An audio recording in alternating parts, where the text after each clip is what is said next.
Good afternoon. I am Ina Avellana Cosio. Welcome to the Right Side Up, an online event about writing and mental wellness. Thank you for tuning in. Right Side Up is brought to you by the Cultural Center of the Philippines, Cultural Content Department, through Intertextual Division, formerly known as the CCP Literature Division. This division is the office in charge of CCP literary events and publications. Nais ko ipakilala ang katuwang ng CCP sa pag-organisa ng event na ito, ang Freelance Writers Guild of the Philippines. FWGP is an organization composed of Filipino freelance writers and is established to protect and promote the rights of these intellectual and knowledge workers in the Philippines. In the morning, we had messages from CCP Vice President and Artistic Director Chris Miliado, an executive committee member of the FWGP, Excel Jiwang Ko. We also had presentation on a preliminary research about the general health and mental health of Filipino writers by Jofty Villena. Kanina umaga din ang one-on-one interview ng morning moderator na si Hark Harold Sarmiento with a licensed psychiatrist, Dr. Elay Nadera. Dito po ay ibinabahagi sa atin ang tips on coping with mental health challenges. Ngayong hapon ay mayroon tayong 4 na talks by writers from the creative industry and the academia. Mahuhusay na manunulat po silang lahat. You will receive guidance on how to use writing as a tool to maintain wellness for our health, for our hearts and mind. Yan po ang ating maghapon. So please stay with us. Mag-feedback po kayo sa comment section. Again, welcome to the Right Side Up. Ang unang magbabahagi ay si Ramil Digal-Gulye. Ramil Digal-Gulye is a multi-awarded writer and the author of 4 books of poetry. His career spans journalism, literature, and PR and marketing. He is a mental health advocate and is the founder of the mental health support group Healthy Minds Manila. Good afternoon, everyone. Thank you for having me here at this event, Right Side Up. I'd like to thank the Cultural Center of the Philippines, the Intertextual Division, and the Freelance Writers Guild of the Philippines, the organizers of today's event. So I'm going to talk about writing and how it is linked to mental health. Just to underscore the importance of writing as a form of therapy.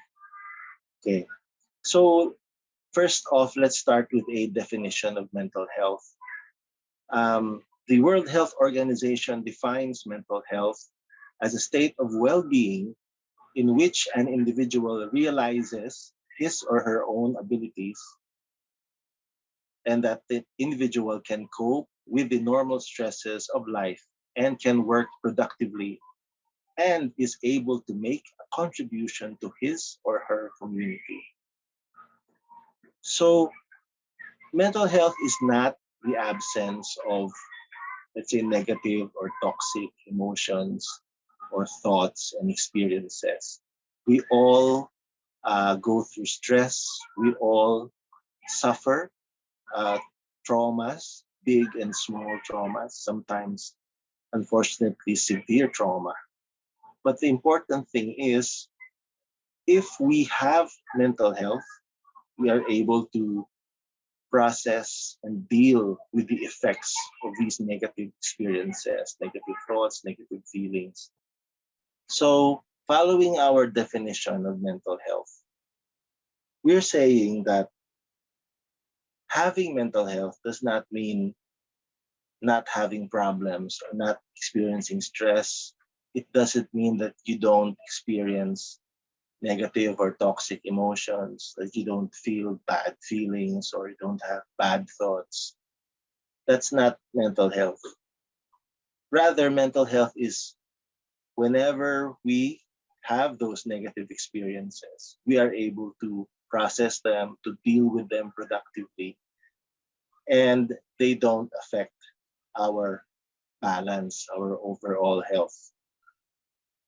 So later on, we will link that definition of mental health with how uh, writing can be used as a therapy to process negative thoughts, negative feelings.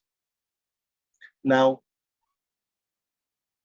for our next slide, we're just going to have a rundown of some of the common mental health conditions that many of us are now familiar with thanks to the internet. The most common would be depression, and then we have bipolar, which used to be called manic depression. There's bipolar type 1 and bipolar type 2. And then we have the anxiety disorders, we have the panic disorder, we have obsessive compulsive disorder, we have post traumatic stress disorder. And then there's schizophrenia, borderline personality disorder, and dissociative identity disorder, or what used to be called multiple personality disorder. Okay. Now, dissociative identity disorder, we used to call that multiple personality disorder. And if you remember the film Split, starring James McAvoy, the who's Doctor, who's Professor X in the X-Men, the younger Professor X. He plays a character in the movie Split, someone with dissociative identity disorder. And in that movie, interestingly, that disorder is presented as a superpower.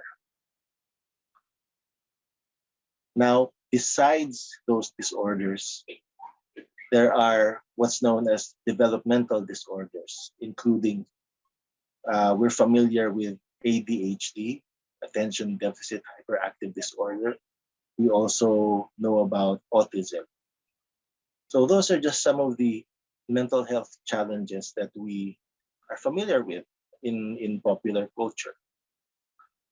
Uh, for people who have these conditions, some of us might still be wondering how do these people develop such conditions, where there are a few factors that come together, although not all of these factors have to be present. But these factors, when they are present, they make it more likely that a person will develop mental health challenges. There's the genetic predisposition.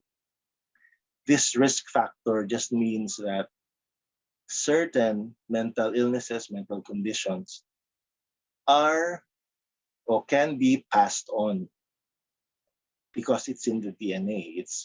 There's a certain genetic switch that comes on or switches on, flips on at a certain point in the person's life. So if, let's say, the father has bipolar disorder and the mother does not, it's still possible that one of the children will also develop bipolar disorder. But it's not an absolute guarantee. It's just that the risk factor is there. So besides genetic predisposition, there's our family upbringing, childhood experiences. Then there's chronic stress. And then there's injury and trauma. Trauma could be emotional, psychological, or even physical. Any injury or physical trauma that affects the brain may increase the risk of developing a mental health challenge. Now, it's also important to note that having a mental health challenge like having depression or having bipolar disorder or having schizophrenia. These are real illnesses. And we have to help um, teach people to let go of some wrong ideas about mental health and mental illness because these ideas promote, let's say, stigma, prejudice, bigotry against people who have mental health challenges. So, having a mental health condition, it is not kaartehan as many of us or some of us still believe. Hindi ka nag-iinarte lang kaya ka depressed or kaya ka bipolar. And it's also not good, not really that good to say to someone who's depressed, happiness is a choice, because that would imply that the person chooses to be depressed. That's not really true. Also, another wrong idea is that having a mental health challenge is somehow a character flaw or it's a moral weakness.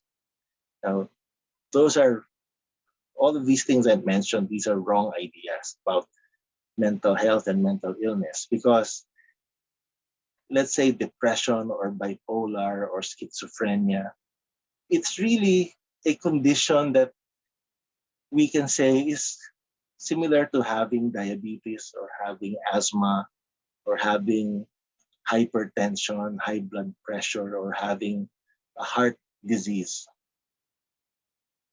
You can't blame the person for having diabetes or a heart problem. It's not fair and doesn't make sense. So, in the same way, a person with depression, for example, or a person who is bipolar, you really cannot say that it's something that the person chose to have. It's just people get sick, people get illnesses, and they just happen to have that kind of illness. So please do not spread those wrong ideas. Now, people with mental health challenges, they can lead normal, productive, even happy lives as long as they receive proper support and treatment. Support would include social support, the emotional support from their family and their friends, even their coworkers. A person who has a mental health challenge is also helped, can also benefit from the intervention of mental health professionals. So depending on how severe the mental health condition is, we have several categories or types of health professionals. So we're most familiar with, for example, the school counselor, the school guidance counselor. So students who are in distress or having difficulty in school, they can come to the counselor and get advice. The guidance counselor is trained, has the knowledge and the expertise to apply counseling techniques to help a student in distress. And there are counselors that are not just for students, there are marriage counselors. There are all sorts of people who can give good counseling who are trained to do so. And we can find them now on the internet. So if any of us, if you're a writer, especially if you're a writer and you use your brain a lot, don't be surprised if you have a mental health challenge because writers get exhausted mentally. Writers become vulnerable mentally because they use the mind all the time. If the mental health challenge is moderate or even severe, then counseling might not be enough. So that's the time when the affected person might benefit from consulting with a psychologist. Now, a psychologist is a mental health professional that is trained to apply various types of therapies. Usually, we call them talk therapies or behavioral therapies. And they're the ones who help people in distress by applying these therapies. Another mental health professional that we can approach would be the psychiatrist. The psychiatrist is also a mental health professional, also trained to apply therapeutic tools and methods to help patients. The main difference between a psychiatrist and a psychologist is a psychiatrist is a medical doctor. So because the psychiatrist is a medical doctor, he or she is licensed to prescribe medication, medication that fixes essentially our mind, our brain. These medications could include antidepressants, anti-anxiety medications, mood stabilizers, antipsychotic medications, even sedatives, because a person facing severe mental health symptoms is unable to rest. The brain has lost the capacity to rest, and so that person would need to sleep. That's why sometimes sedatives are used. As for therapies, there's psychoanalysis, there's cognitive behavioral therapy. These are non-pharmaceutical therapies. Dialectical behavioral therapy, rational emotive therapy. There are many types of these therapies. Another type of therapy is art therapy, using art as a tool, as a therapeutic tool to help heal our mind, our soul. And what we're talking about in this, what we're discussing in this whole day event is part of art therapy. It's writing used as therapy. Now, let's talk a bit about what happens when we write and when we read, and how this process, the nature of this process, allows it to be therapeutic. Okay? Now, we have professional writers in our audience. So, those of us who are professional writers, we write for a living. So, we can say that we undertake writing in a transactional way every day. So, we write as a transaction. We write for a living, to earn a living. And usually we write to communicate information, or we write to entertain if you're a script writer for a TV show or a teleserye. So as you would all know, we write different things with different goals. But all of these goals are mostly ordinarily in our professional life. It's transactional writing. Okay. But what we're trying to, even writing as an art form, it's a transaction. Because of course, even if you're an artist, you're not supposed to write for free. You know, you have to be compensated. So there's still that transactional element. Now, what is it about writing that allows it to be used therapeutically? Okay, I like the explanation of Stephen King in his memoir. The title of the memoir is On Writing, a memoir of the craft. So there, in that book, Stephen King describes writing as mental telepathy. Essentially, it's a way to transfer thoughts and feelings from the writer to the reader. And I'm going to read like, two paragraphs, okay, just to, um, because he really expresses it well, this process of telepathy through writing. Okay, so Stephen King writes, look, here's a table covered with red cloth. On it is a cage the size of a small fish aquarium. In the cage is a white rabbit with a pink nose and pink rimmed eyes. On its back, clearly marked in blue ink, is the numeral 8.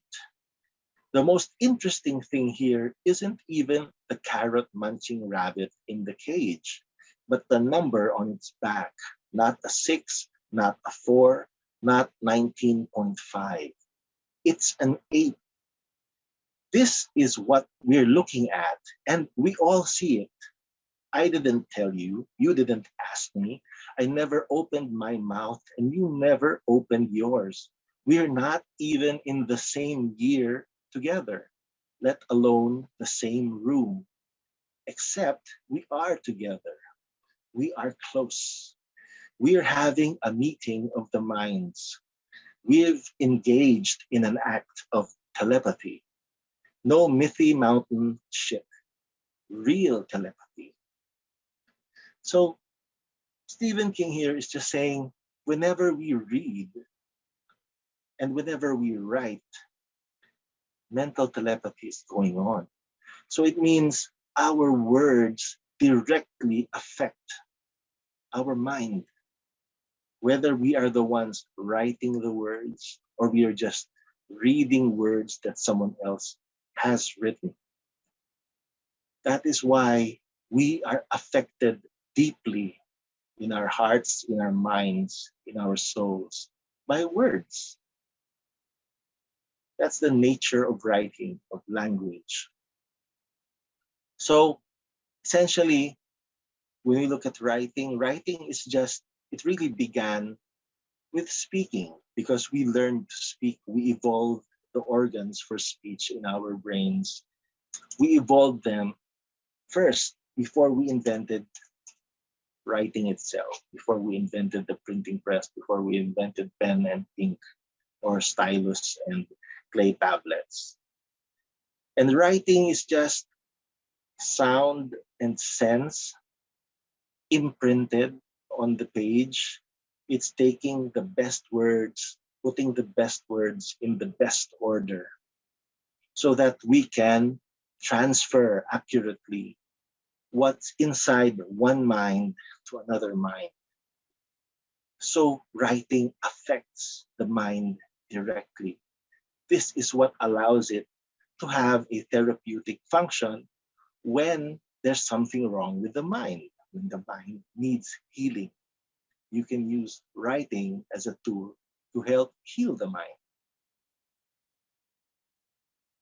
Now, on the next slide, slide number 13, there's a photo of an iceberg, which, as we know, an iceberg is maybe more than 90% underwater. It's huge, and we only see the top of the iceberg, which is the smaller portion. What does this have to do with writing? Well, what we write consciously on the page, and what we read consciously on the page is like the top of that iceberg.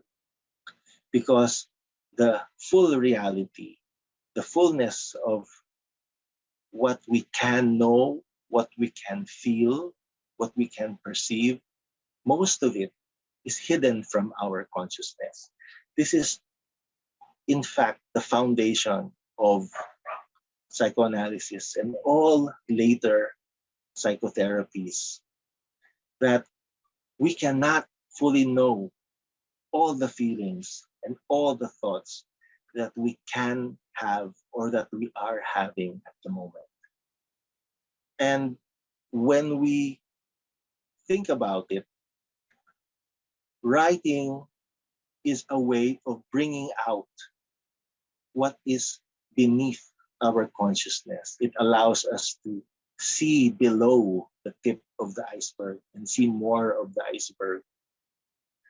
So you can say that the immensity of feeling, the massive epic thoughts that we can have are still inside us, below our consciousness.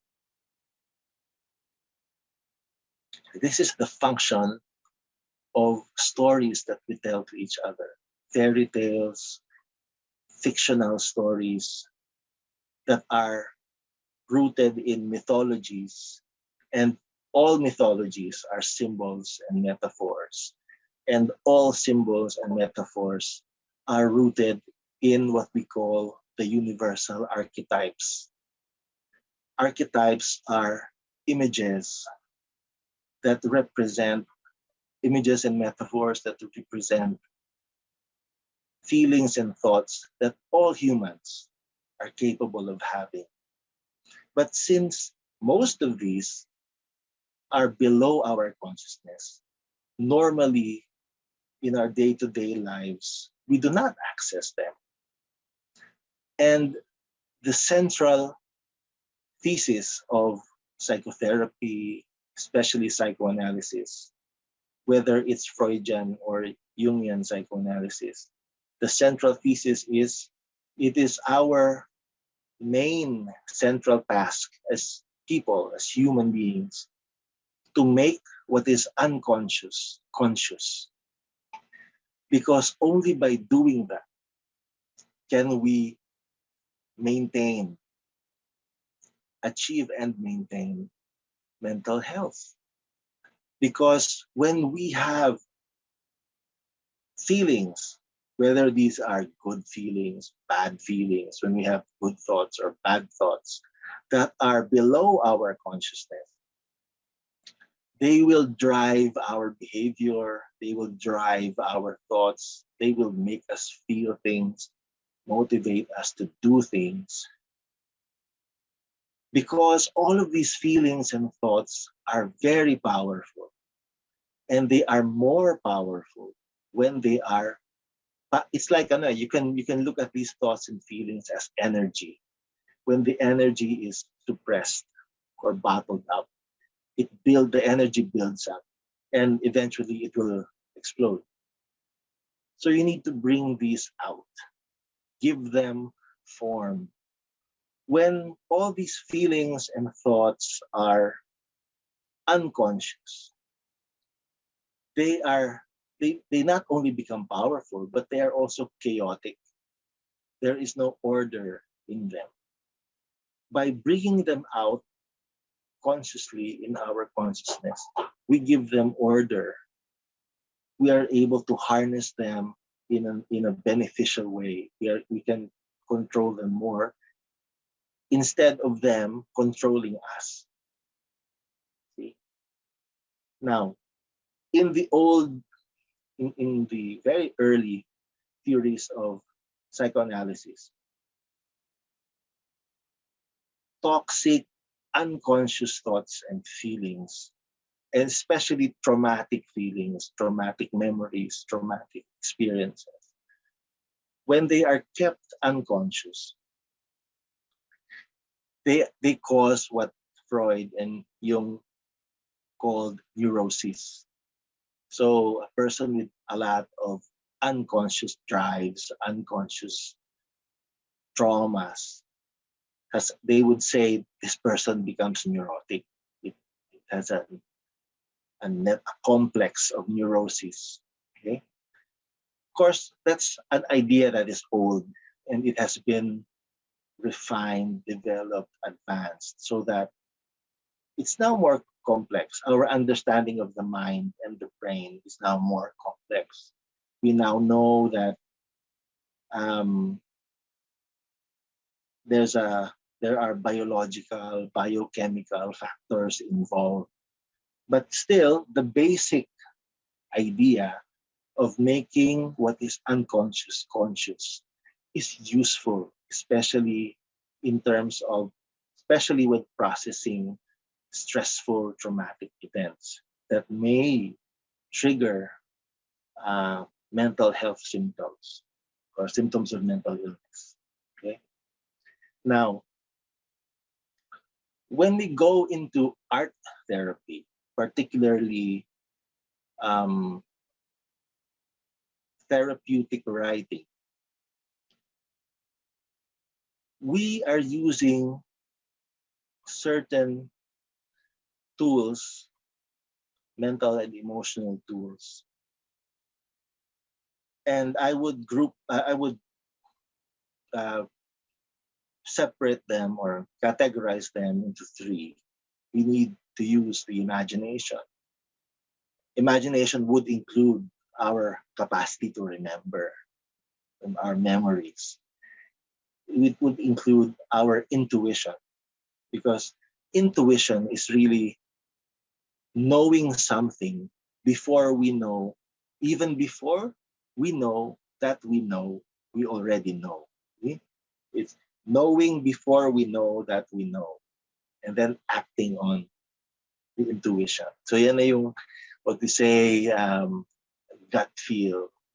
Sometimes you meet a person and you're suspicious, but you don't really, you have not spent so much time with this person, but somehow your instinct and your gut tells you, be careful of this person. You can't trust this person. So that's your intuition working already. It's your imagination, your memory, your logic, your perceptions working really fast, unconsciously, and telling you, warning you about this new person that you've met. So that's intuition. Just one example. Another tool that we have to use when we engage in therapeutic writing is empathy. What is empathy? One good definition of empathy is that it is the ability. It's something that we develop. We are not born with empathy. We have to be taught empathy, and we have to practice empathy, because if we don't, we can lose it. Empathy is the ability to recognize, understand, and share in the thoughts and feelings of another person, or even an animal, or even a fictional character. So it's rather close to telepathy.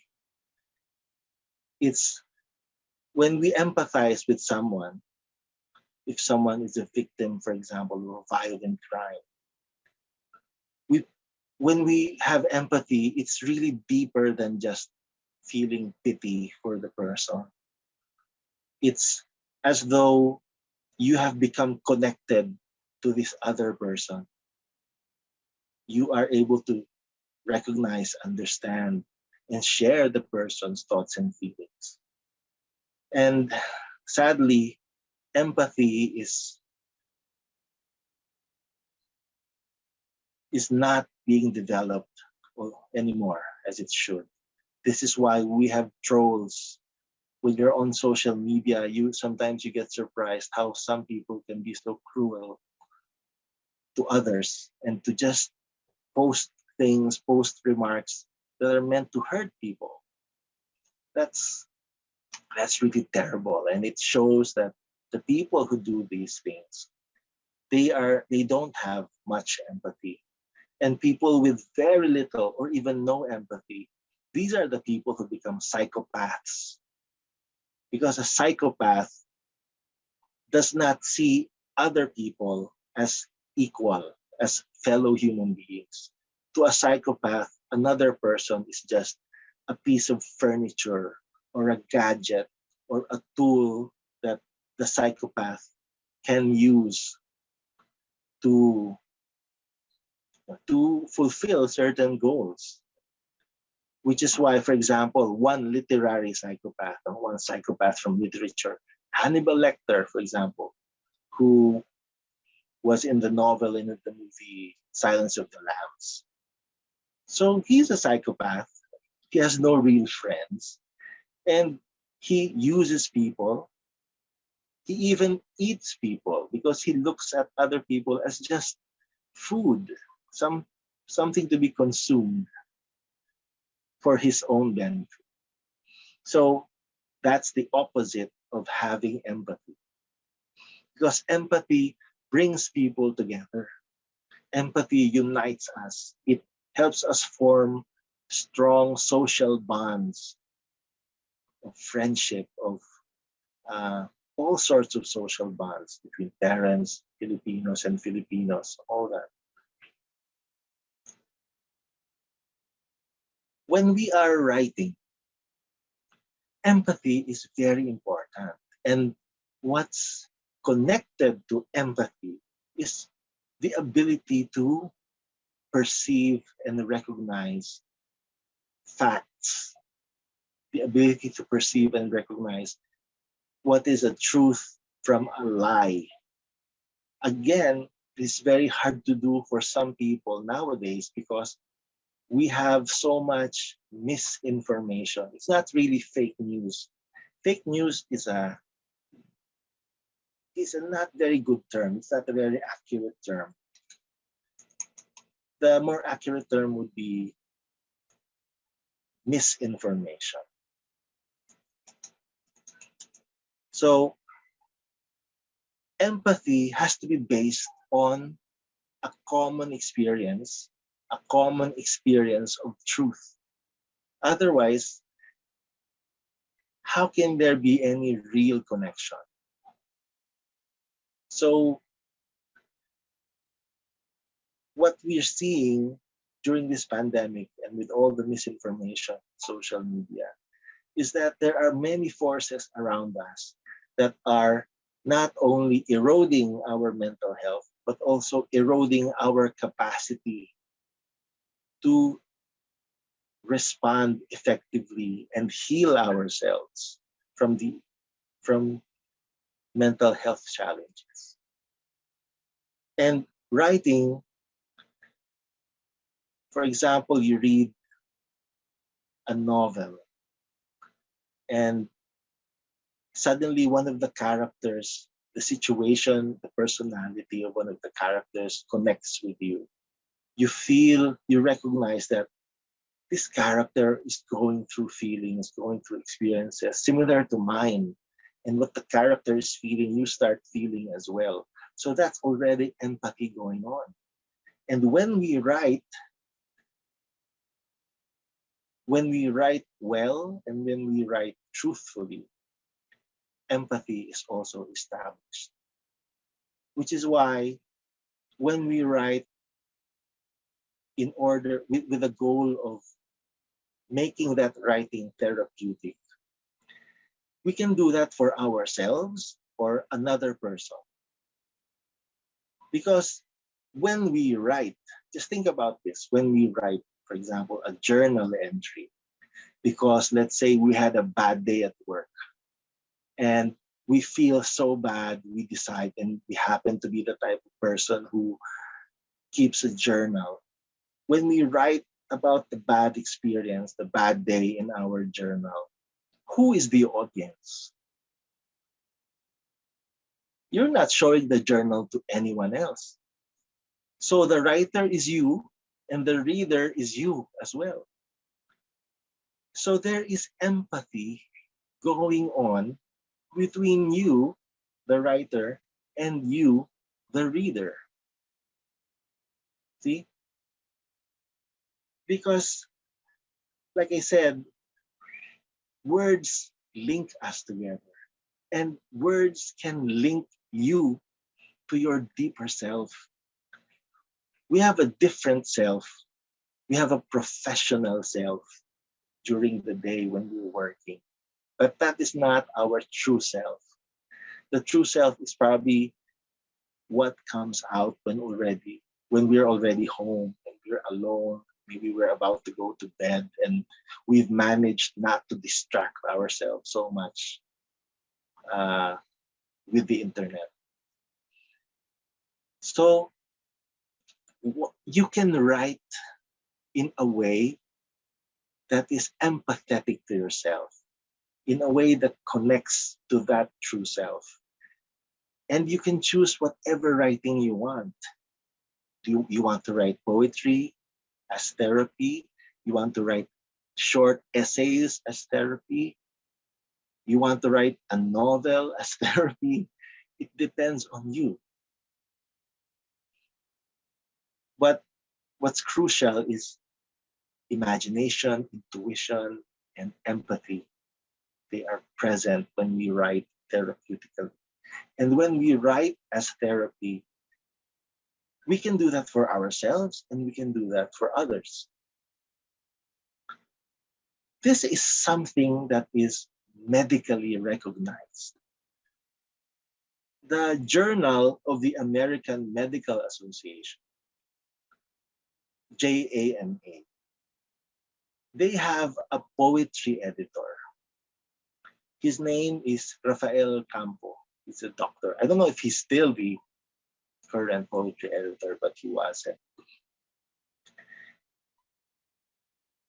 He believes in the power of poetry to help in the healing process. He believes that doctors and medical students have to be exposed, have to learn poetry, whether to write it or to read it and appreciate it. He writes in one article that appeared in one interview that appeared in the Harvard Medical School website. He says this in response to a question from the interviewer. He says, some of the more practical ways poetry can help us is to be more attentive, more empathetic listeners. There are some studies that show medical students and physicians in training who are exposed to poetry are considered by their patients as more empathetic in providing care. So they become better doctors. And somewhere else in the interview, he says, Rafael Campos says, I don't think poetry as an irrelevant diversion. I think it's central to how we can best treat our patients, how we can heal. And finally, he says this, I really like what he says here.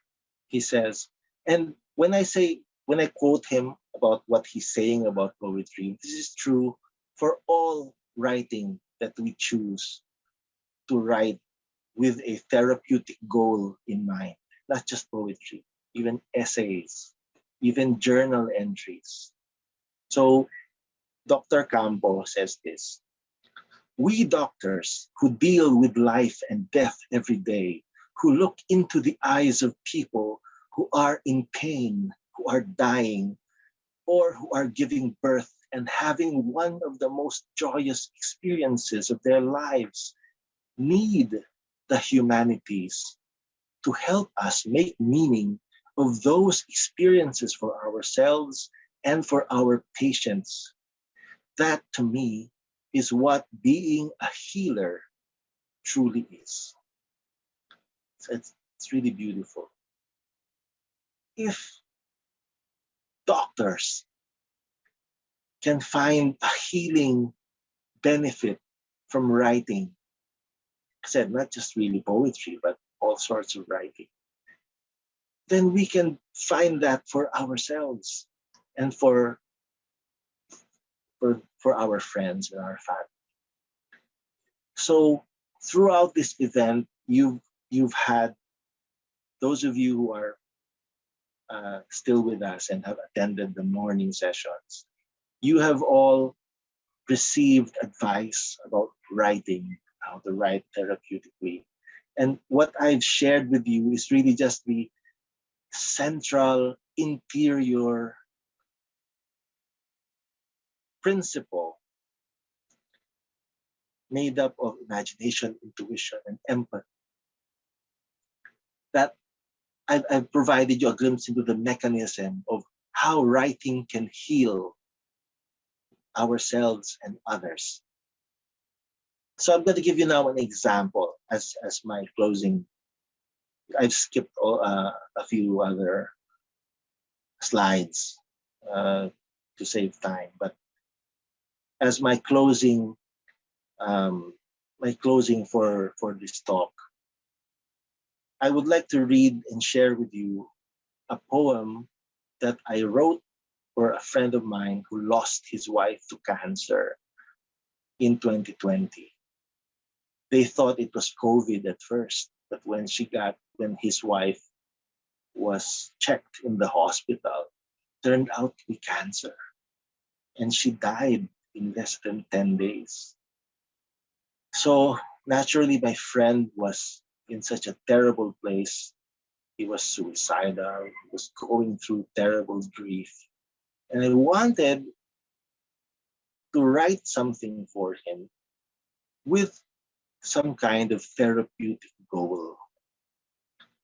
So in this poem, I wrote it imagining and using my intuition and adding empathy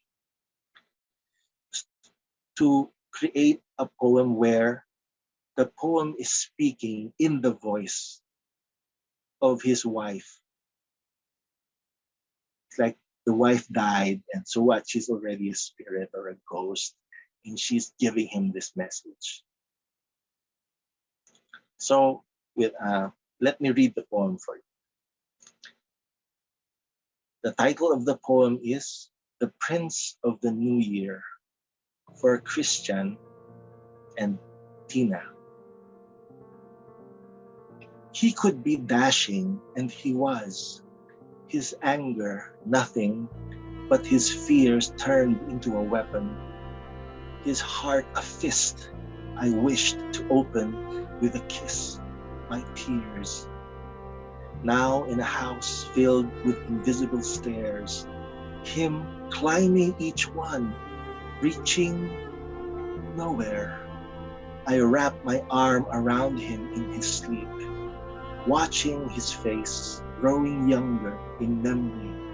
Through a freer soul's eyes, I say, I love you. You've always been forgiving, forgiven. I hated you not because of you. It was merely pain, life, time, weakness and privation, age and entropy. Love, forgive, do these for me, yourself, the world. Is he listening? Is my voice too quantum, too spooky action? Is it the weak light of the Edison bulb, listless wind walking darkly through the house? I never left. Oh, he knows. Merely now so close, too intimate for optic, other nerves, maps of arteries and veins I now see in him. His heartbeats, now my anchor, the loveliest sound in my universe. Warm river of the pumping waters of Styx, rivers of Babylon, Pishon, Gihon, Tigris, Euphrates. Where I wish to be planted by eternal willow and widow in the mirror's other side. I miss you, my prince. Will I burn away by sunrise? A feather hugely bright has alighted on our windowsill. Is this a sign? Drop the darkness from your shoulders. Gather your strength with every step. Wander, playful, laughing flesh in the light with my blessing. So that's the poem. And when I sent that to my friend, of course, my friend said it was helpful. It made him burst into tears. But the purpose was not to make him cry, but to help him find comfort and to help order the chaos, give form and order and meaning to the chaos of his feelings. and sad thoughts. So I hope that after attending all the sessions in this event, you are now more ready to engage in whatever writing you want, whatever genre you want to write, and to do so with a therapeutic goal for yourself or for anyone that you love. For those who just tuned in, welcome to the Right Side Up, an online event about writing and mental wellness. Salamat po sa organizers, Cultural Center of the Philippines and the Freelance Writers Guild of the Philippines. Ang ikalawang magbabahagi ngayong hapon na ito ay si Ana Felicia Sanchez. Ana Felicia Sanchez writes fiction, non-fiction. She is the author of the fiction collections How to Pacify Distraught, Infant Stories 2017, and Pics, or It Didn't Happen, and Actual Stories, both published by the UP Press. Her chapbook, Frog Leap and Other Stories, was published under NCCA's first Ubod series. She has won prizes in the Palanca and Free Press Literary Awards and has participated as a fellow in the UP Siliman and Iligan National Writers Workshops. She teaches literature and creative writing with the UP Department of English and Comparative Literature and is currently an associate at the Likhaan Institute of Creative Writing. Oh, hi there. Ako si Ana Sanchez. Nagpapasalamat ako sa CCP Intertextual Division with the Freelance Writers Guild of the Philippines sa pag-imbita sa akin para maging bahagi nitong lecture series na ito tungkol sa mental health at pagsusulat. In particular, yung binigay sa aking topic ay How to Survive Through Writing and Reading.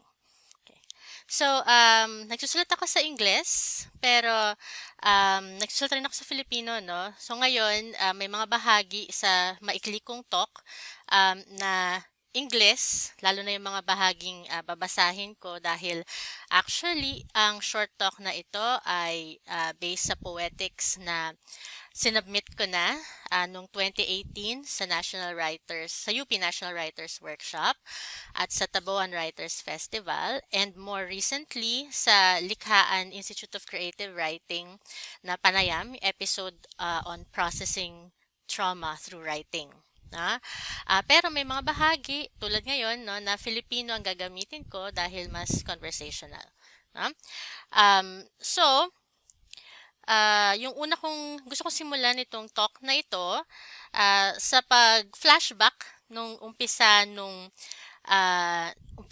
ng lockdown, no, kung saan dahil nasa bahay lang tayo, no, walang magawa yung mga tao, natuto mag-bake, ganon, at saka nag-binge watch sa Netflix. So isa sa mga kumalat na statement sa Twitter actually no nagsimula ay itong remember that in the darkest days when everything else stopped, you turned to artists, no?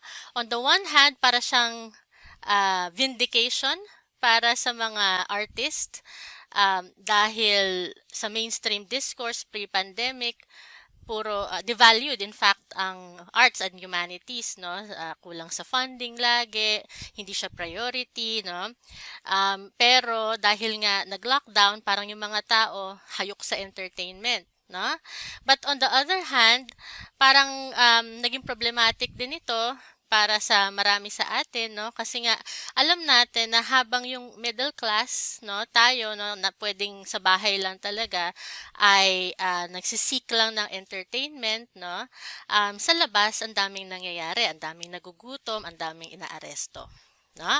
So natatanong tuloy natin, what really is the purpose of art? So, kumbaga, nagkakaroon tayo ng parang existential crisis, no? At nakakasama ito lalo na kung meron tayong pre-existing conditions. So we proceed with the assumption that we need to recover our mental fortitude in order to fight against systemic forms of violence that we and especially the most vulnerable around us suffer. No? So yung tayo tsaka yung mga komunidad natin, nagkakaroon tayo ng trauma, no? Collective trauma siya. Yung mga balitang may mga namamatay, may mga nagkakasakit, may mga inaaresto, no? At ang lahat ng ito actually nakakaapekto rin syempre dun sa mga personal nating trauma at mga kondisyon, no? So in certain cases, this even becomes a matter of life and death. So kumbaga, in the context of the pandemic, in the context of all of this, what is the value of reading, of writing? Paano ito nakakatulong sa atin? Lalo na ngayong ang daming nangyayari. Okay? The kind of struggle in my head that I've had to live with most of my life has always been an alienating experience. No? Kumbaga parang inggit na inggit ako dun sa mga taong hindi makarelate kapag nagkukwento ako tungkol dun sa nangyayari sa loob ng isip ko, no? Pero ngayong may pandemic, parang na-escalate yung mental health crisis. Parang joke ko nga welcome to the club. No? So sama-sama tayo. At ito ay actually magandang balita in the sense na we're bringing to light this issue kasi pre-pandemic ang joke ko nga mental health that's my jam every opportunity that I could take I would talk about it. I would talk about writing or trying to write my way out of these psychological troubles kasi bahagi na rin siya ng advocacy na at attempt to destigmatize. So ngayon na mas marami ang nakakaranas sana mas maunawaan natin lalo lalo na at mas napag-uusapan na natin ito. Okay? So and here at this point I would like to read an excerpt from something that I've been writing. Again, poetics ito. I have been writing fiction for 20 years. I will likely write fiction for 20 more. As a fictionist, I have always been concerned with the nature of loss. And the writing of it has always been an attempt at understanding, if not recovering, this loss. In a letter to a biographer, Ernest Hemingway expressed his belief that a writer writes for two people, oneself for the challenge of it, and for who you love, whether she can read or write or not, and whether she is alive or dead. Yun yung quote na yun. Si Hemingway ang nagsabi nun. It is that idea, that of the ultimate permanent loss, which Margaret Atwood relates to the nature of writing in her book Negotiating with the Dead, where she argues that, and I quote, all writing of the narrative kind, and perhaps all writing, is motivated deep down with a fear of and a fascination with mortality, by a desire to make the risky trip to the underworld and to bring something or someone back from the dead. So ito yung kwento ni Orpheus at Eurydice. This fascination with mortality has been a blessing and a curse. I think of Hemingway and the battle he lost. I think of artists closer to home. It is exhausting to be at war with one's mind. Experiencing this unmooring during the pandemic, Jose Dalisay Jr. describes in his recent essay, A Serenade of Crickets, that it was, and I quote, as if some dark fluid monster had insinuated itself into his brain, his body, and indeed his spirit. In my case, at ito, trigger warning, I suppose, no? Suicidal ideation is a severe symptom of depressive disorder. And my fraught domestic circumstances led to my worst episode in 2014. The next 2 years spent trying to recover, only to relapse in 2016 after the faculty center burned down. That was when I began to write nonfiction. I began writing nonfiction because I was trying to bring myself back from the dead. I write nonfiction now in order to stay alive. So, prose ang magiging topic natin ngayon. Ang sinusulat ko nga ay nonfiction at fiction. No? For the most part, fiction ang mga na-publish ko na. So, may mga libro ako na fiction. Sa nonfiction or creative nonfiction or the personal essay, yun yung kinokolekta ko pa lang. No? So, simulan natin sa nonfiction. Okay. Gusto kong banggitin si Willie Pascual, no?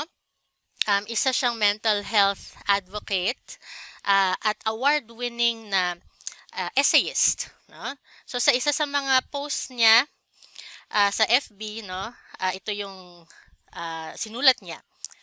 Para sa iyo na nag-iisa sa karamdaman mo sa pag-iisip. Mahal kita. Mahal ko tayo. So excerpt lang to. Reach out, magliliwanag din ang lahat. No? So yun ang nagagawa ng nonfiction eh. Ito ay pag-reach out. No? It is an attempt to, ito ay pangangapa sa dilim, no? Para makahanap ng liwanag. Sa dulo ng isang nonfiction work, hindi necessarily magkakaroon ng liwanag, pero maaari nating sundan yung mind ng author, no? Dito sa kanyang journey at sa quest niya for the light. No? So ito yung isa sa mga napaka-interesanting aspect, no? Both sa pagsusulat at pagbabasa ng nonfiction. So ako in particular, no, so life writing basically, no, ang nonfiction, specifically yung mga memoir. Halimbawa, no, dalawa sa paborito ko ay itong The Reason I Jump ni Naoki Higashida. Ito ay parang collected na mga parang Q&A siya, no, na may mga tanong tungkol sa autism na sinasagot ng isang 13-year-old na non-verbal autistic, no. So sinagot niya itong mga to. Bakit mahilig tumalon? Bakit parang laging nag-iisa, no?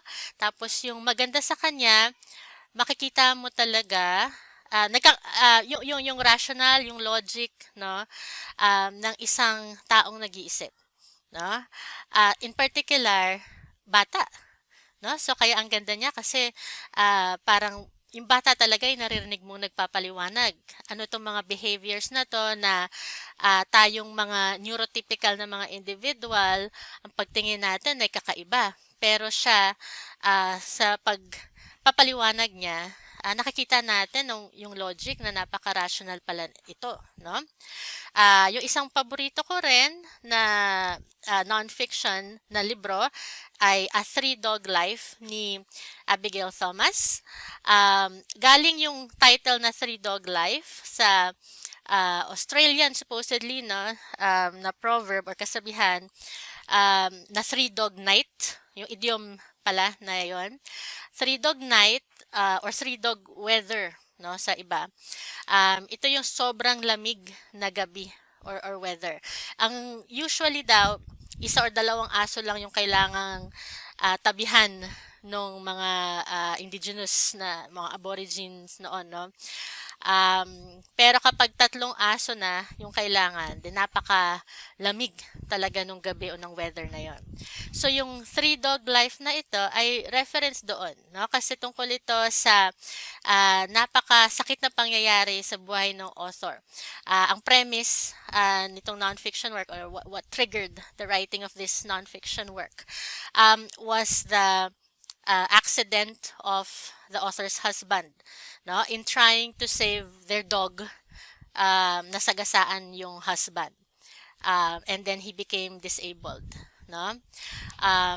So ang ganda niya kasi punong-puno ng pagmamahal, kalungkutan, at kaligayahan, no?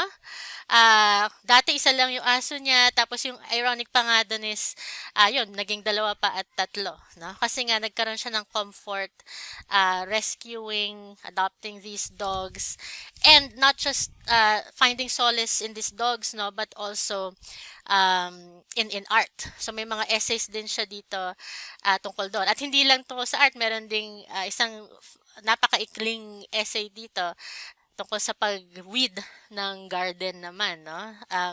So, syempre, relate ako doon din kasi nga may mga rescue cats ako, tapos manunulat din ako, no? At interested sa arts, no? So, itong dalawang librong ito, ang ilan sa mga binabalik-balikan ko na non-fiction work. And of course, napakarami pa, pero ito lang yung share ko ngayon. So, in particular sa case ko, um, naging, kasi pag non-fiction, ang dami mong consideration no? Um, how much of your life are you willing to share, no? To people, no? At napakahirap actually na non-fiction kung hindi ka sanay. Kung lumaki ka na halimbawa medyo conservative or medyo mahiyain ka at hindi lang ikaw pero pati yung pamilya mo kung at maraming Pilipino ganito no yung conscious ka sa iniisip ng ibang tao no. In fact, some of our um, elder writers would say na kung ano-ano lang yung mga pinopost sa FB, that's oversharing. Ganun, no? Pero bahagi kasi ng proseso ko at journey ko bilang manunulat ay again yung pag-overcome ng idea na hindi ito pwedeng isulat, no? At titimpla yan, no? Hindi naman automatic na lahat pwede mong isiwalat at isulat kasi maraming mga buhay at tao no na maapektuhan ng pwede mong isulat. So yun yung tinitimbang ko bilang manunulat, no? Kung tungkol lang naman sa sarili ko at sa mga karanasan ko, lalo na dahil nga bahagi ng aking advocacy ay ang pag-destigmatize ng mental health, sinishare ko ito. At lalo na dahil nga on survival mode ang brain ko, no? I have to write or I will die. Medyo ganun siya. Parang mas nakakatakot kapag hindi na ako nagsusulat. Na? Pero habang nagsusulat ako, nabubuhay ako. No? So, sa mga FB post ko, yun yung pinaka madali kasi na sigurado ka may audience. No? Kasi ang pagsusulat, this is reaching out to other people. No, lalo na ngayong pandemic, no? Lalo na kung hindi mo kasama yung pamilya mo sa bahay, mag-isa ka So naghahanap ka talaga ng companionship, naghahanap ka ng reaksyon, naghahanap ka ng makakausap. So through non-fiction, lalo na sa FB na instantly, no, merong magre-react, nagkakaroon ka ng sense na hindi ka nag-iisa at immediate yung ganong feedback. So kahit mahaba minsan yung sinusulat ko, ilan lang na may makabasa o makarelate, masaya na ako, no? Parang feeling ko, ay, may silbi pa, no? May silbi pa ako, may silbi pa ang pagsusulat, no? At this is how I have survived through writing in particular, no? So pag nagsusulat tayo ng non-fiction, I guess at the most fundamental, may dalawang konsepto na at work dito. One is catharsis, the other is memory, no? Catharsis, precisely because there are things that you need to be laid out and confronted, no? And then precisely by confronting it, napapurge yung negative emotions, no? And then second, memory, although sabi ni Annie Dillard na actually when you write a memory, ingat ka kasi you're probably gonna be replacing it. Parang when you write down a memory, you're actually rewriting it, no? And you might lose the original. Pero sa akin kasi, hindi lang it's not so much trying to capture and immortalize that memory or that experience. It's more honoring it, no? And for me, applicable and actually in both nonfiction and fiction. Na? So, mag-share ako ng dalawa kong naisulat. So, yung isa, this is pre-pandemic, no? Yung Mahusay na na-publish sa Likhaan Journal 11 noong 2017. Um, so, ang inspirasyon nito ay syempre yung anak ko na at yung pagpapalaki sa kanya. Pero napakalaking bahagi rin ng akdang ito ay yung Marikina mismo. So what I wanted to do here in a way is to immortalize our meanderings around the city, no? In particular yung Marikina yung Marikina na bahagi yung bahagi ng Marikina na malayo dun sa sentro, no? So, nirelate ko yun dun sa idea ng disability, no, na laging nasa periphery at hindi na pag-uusapan at kung paano itong isang yung performances ng anak ko tsaka in particular itong event na ang title ay Mahusay, no, shortcut siya para sa ano yan, basically it's a celebration nga of talent, no? So I wanted to emphasize that idea that people with disabilities are often relegated to the margins, no? And I wanted to put them up front and center here. Of course, though, no, hindi kasi siya hindi siya biography, no, autobiographical lang work na ito. So lahat ng experiences na to at understanding ay filtered through sa akin, no, the persona or the narrator in the work, no. Pero yun yung pagtatahi ko sa kanya, no? Napaka-personal na experience na I hoped to become accessible to others precisely by weaving in the city, no? And then, another work that I want to share with you in terms of the process for it, yung snapshots from the pandemic summer, published ng CCP Intertextual Division then just this year in certain seasons. So, yung una dito na snapshot, kumbaga, ay literally based dun sa picture ng isang narratory. So, what I wanted to do here is to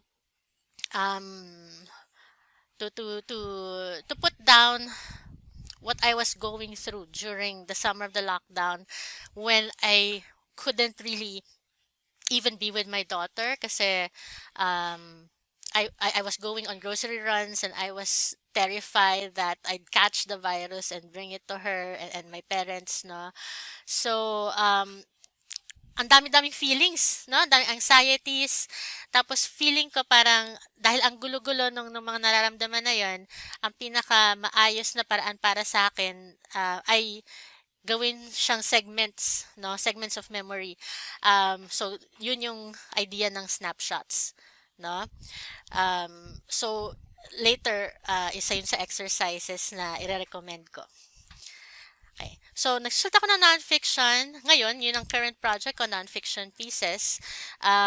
Pero, yun, for the most part, fictionist talaga ako. Okay? Mas madali para sa akin ang fiction. Kasi unlike real life na walang order, life is chaos, no? In fiction, fiction attempts, no? To put things in order. Kahit na magulo yung fiction na yun, pero inherently the structure of fiction is one of order, no? In the sense that meron siyang sinasabi, however obliquely, no? At nasa sa'yo, nasa reader, no, how to understand it. Another thing that I really like about fiction and why it provides such comfort to me in terms of catharsis and just exorcising things, no, is because fun lang siya talaga, no. It's so much fun to write fiction, no. So yun yung ito, kailangan kong banggitin itong quote ito, allegedly siya kasi hindi hearsay, no? Hindi ako yung first na nakarinig. Kwento lang to nung asawa ko before, no? Na sinabi ni Cirilo Bautista sa MFA class nila. No? Sabi raw ni Cirilo Bautista, of course, fiction is escapist. Why else would I read fiction? Okay?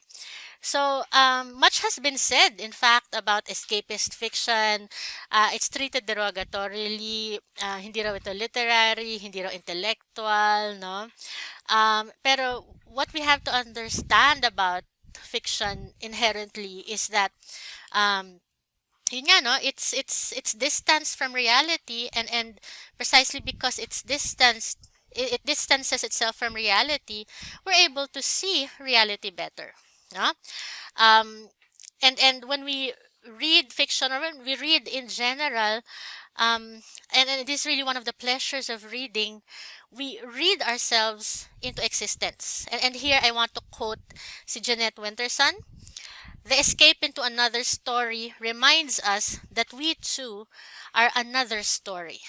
Not caught, not confined, not predestined, not only one gender or passion. So pag nagbabasa tayo, nabubuhay tayo, no?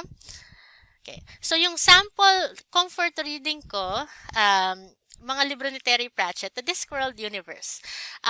In fact, itong mga nobelang ito lang yung iniwan ko sa bahay noong nagkaroon ako ng office sa faculty center. Lahat ng mga libro ko, nilipat ko talaga sa faculty center, no?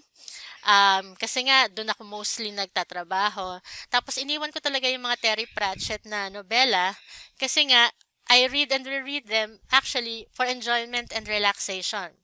Pero of course, if you've actually read the Terry Pratchett novels, napakatalino nila, no? At ang daming mga hinuhugot fantasy ang universe na ito, pero ang daming hinuhugot mula sa ating realidad, no? May mga systemic, institutionalized na violence at sexism, racism, ganyan. Lahat ng mga ito actually ay nakikritik sa mga libro ni Terry Pratchett, no? So iba yan, depende kung ano yung gusto mo. So I think ito yung mahalaga, no, na minsan kasi nakakalimutan, nagiging trabaho na lang ang pagsusulat at pagbabasa, when in fact we got into reading and writing precisely because these activities give us so much pleasure, so much enjoyment, no? And they provide comfort, no?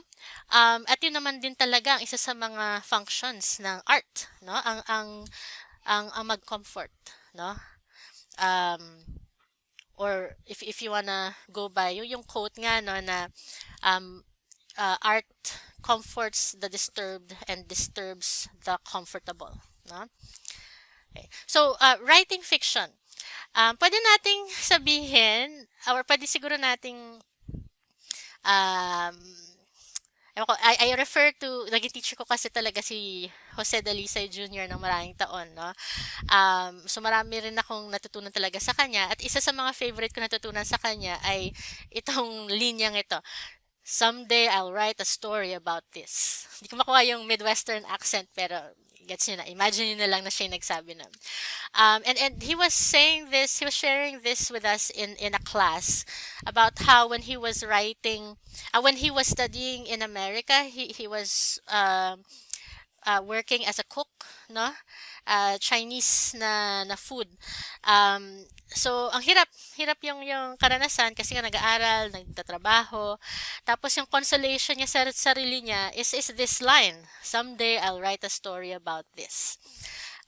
So pwede natin siyang gawing mantra, no? Kapag merong nangyayari sa atin na di ka nais-nais, no? Pwede natin itong isulat, no?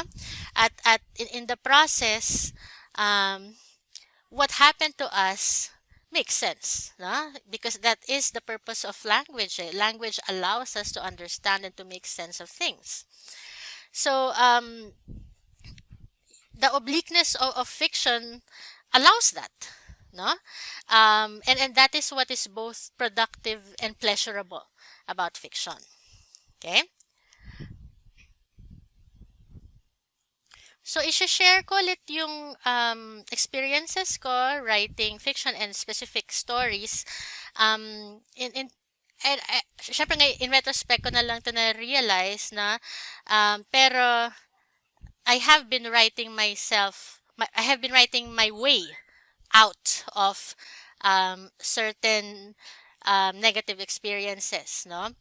And in fact, now that I think of it, I'm wondering if the mental anguish, no, the anxiety and the depression that have been magnified for me this pandemic, has been a result as well of precisely not writing.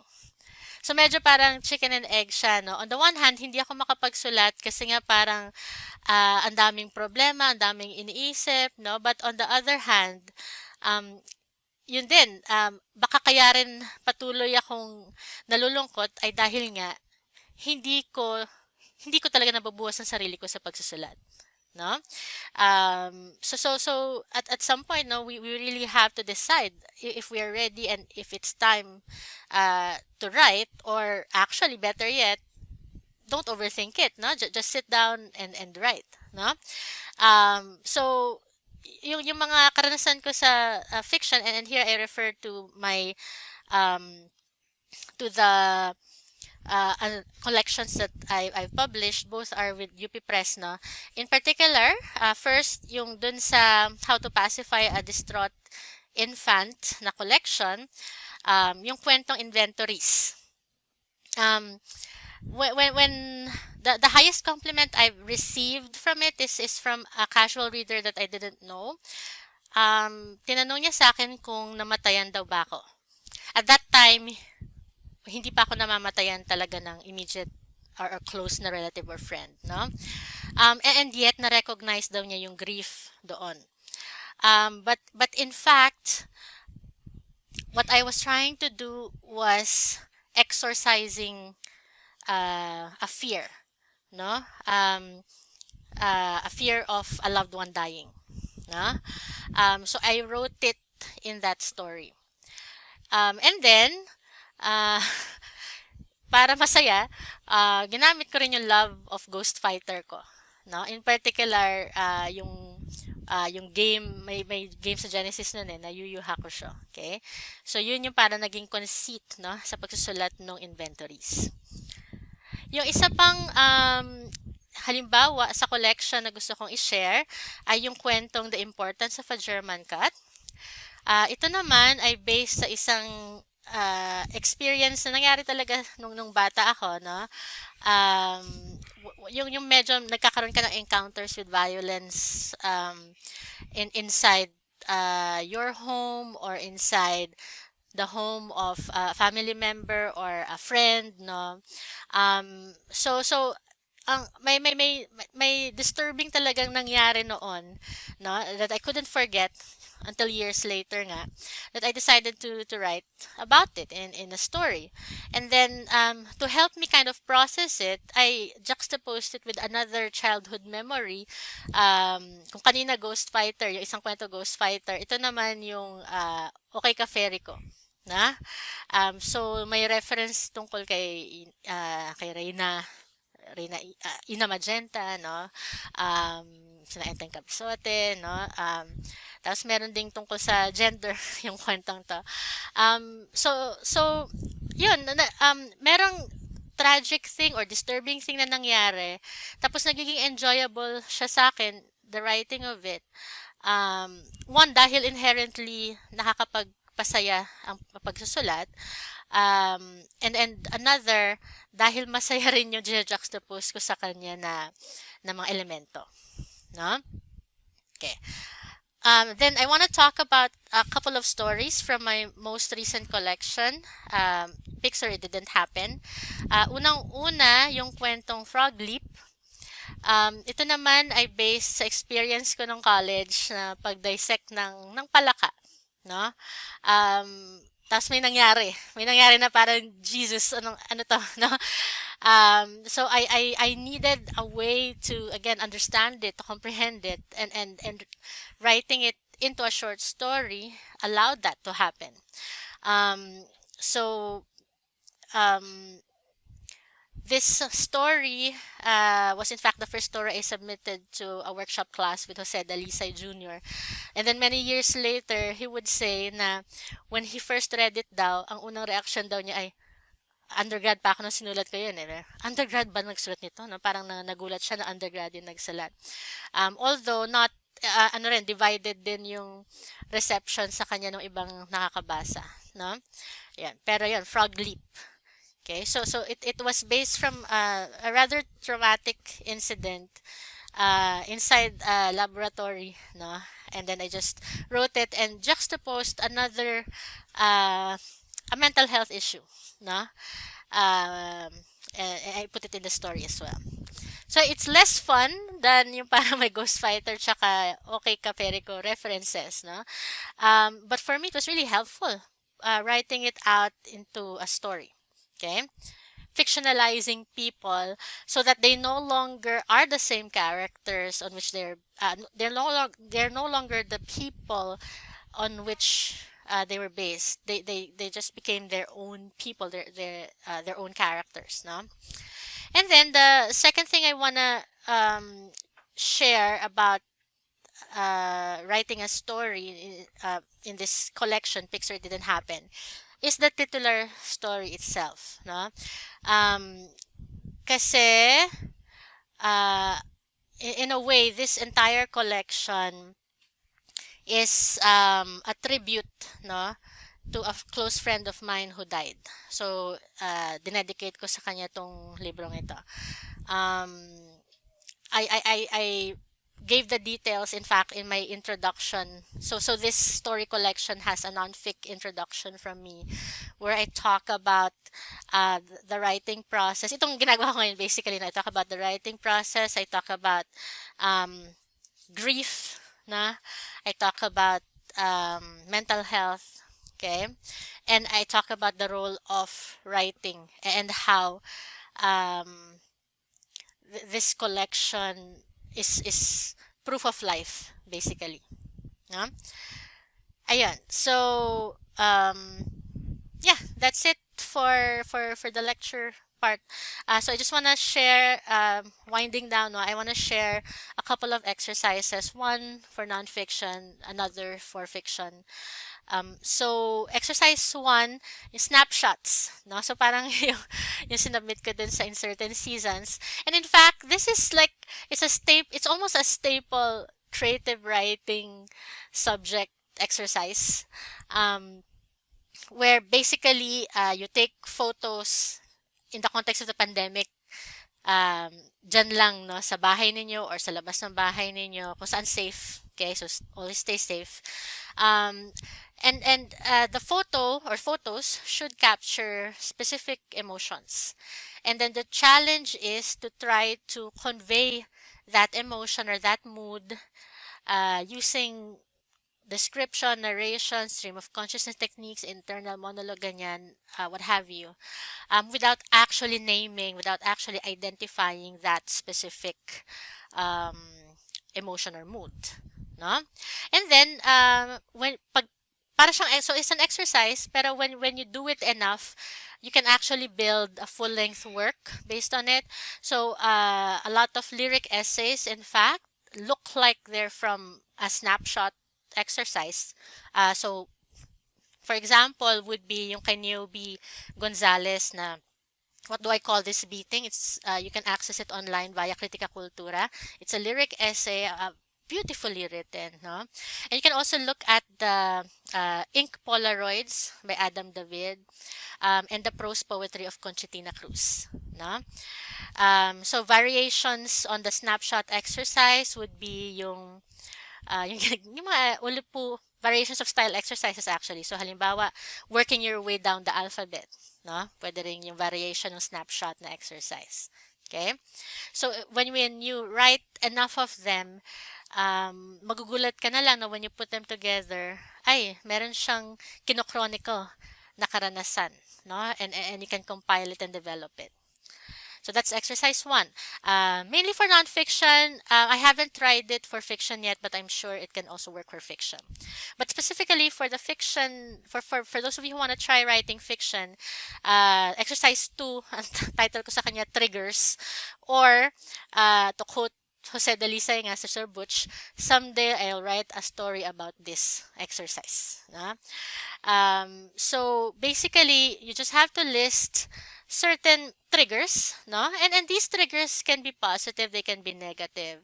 Pero list those that are most memorable, yung parang hindi mo matanggal sa utak nyo. List maybe 5, and then maybe choose one, no? So for this exercise, you can just choose one, or you can do this for all 5. No, it's up to you.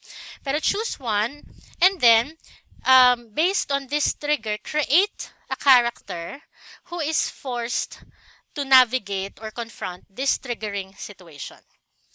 No? So, nasa inyo na yun kung anong klaseng character siya. Pwede siyang fictionalized version of you, no? Pwede siyang parang fan fiction, no? And then, ang clincher nito is hindi matatapos doon, no? You create a second character who is a foil to the first. Okay? So, meaning opposite. And then throw them together in that situation. And then let a scene unfold. Anong mangyayari?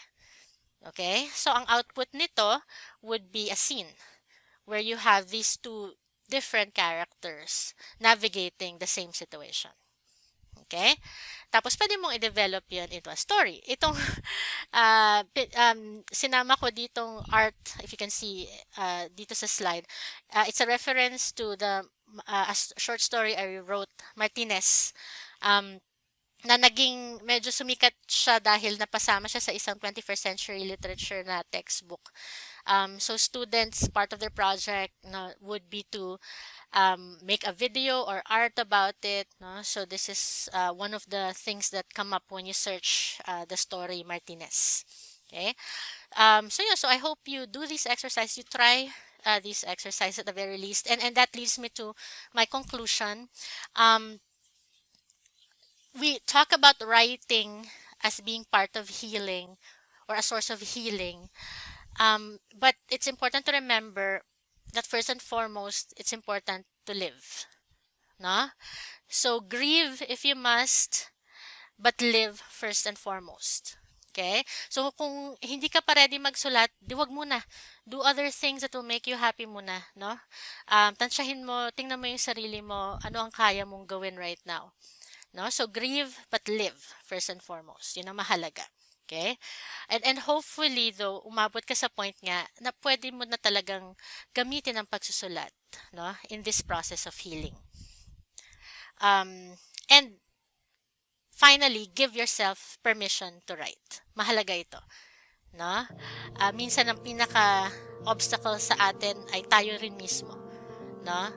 But really, in the end, you have to decide. You have to say yes to it, and you have to give yourself permission to write. Okay? So, I'm hoping na nakatulong ito sa inyo, kung sino man na nangangailangan ng ganitong experience or sharing. No? And again, thank you very much. For those of you who just tuned in, welcome to the Right Side Up, an online event about writing and mental wellness. Salamat sa organizers, Cultural Center of the Philippines, and the Freelance Writers Guild of the Philippines. Ang itlong magbabahagi ay si Dr. Vim Nadera. Si Victor Emmanuel Carmelo Daedo Nadera Jr. ay isang profesor sa Universidad ng Pilipinas sa Diliman. Kinuha niya sa Universidad ng Santo Tomas ang BS at MA Psychology na thesis niya ay poetry therapy na naghanda sa kanya upang maging isang expressive arts therapist sa mga pasyenteng may cancer, may AIDS, gumagamit ng bawal na gamot, batang lansangan, comfort women, at iba pang biktima ng abuso, kalamidad at lumbay. Itinatag nila ng kanyang asawa, si Dina, ang foundation AWIT o Advancing Wellness Instruction and Talents na makaraang pumanaw ang kanilang pangatlong anak na si AWIT noong 2006 ay lumabas ang librong Poet Read. The use of poetry as a therapy in mutual support groups of cancer survivors in Metro Manila ni Sir Vim. Ako po si Vim Nadera ng Universidad ng Pilipinas at ang aking tatalakayin ay sining, galing, galing, sining. Pag sinabi mong sining, saan nga ba ito galing? Maaaring sa Sentrong Pangkultura ng Pilipinas, o di kaya sa Philippine High School for the Arts, o di kaya sa National Commission for Culture and the Arts. Pag sinabi mong sining, maaaring ito ay galing sa Departamento ng Edukasyon, sa Universidad ng Pilipinas, sa Universidad ng Santo Tomas, sa Universidad ng Ateneo, sa Manila, o sa Naga, o di kaya sa De La Salle University, College of St. Benilde. Sinabi mong sining, ito ay galing sa Art Educates.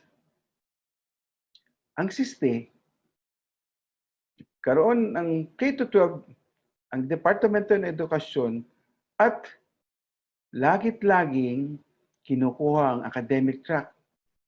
Ibig sabihin, accountancy, business and management, general academic strand, humanities and social sciences, science, technology, engineering and mathematics, at yung pre-baccalaureate maritime. Hindi kinukuha, sa totoo lang, ang arts and design track.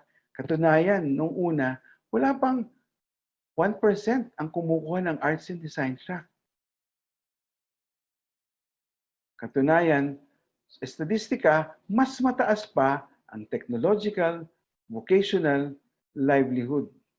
Samantalang meron namang special interest program. Nandiyan ang Special Program in Science, Technology, and Engineering. Nandiyan ang Strengthened Technical Vocational Education Program. Nandiyan din ang Special Program in Journalism. Nandiyan din ang Special Program in Foreign Language. At ang Special Program in Sports. Samantalang matagal na rin, o nauna pa sa lahat, ang Special Program in the Arts. Katunayan, magkakaroon pa nga ng Bataan High School for the Arts. Sa buong bansa, mayroong Special Program in the Arts sa 165 paaralan.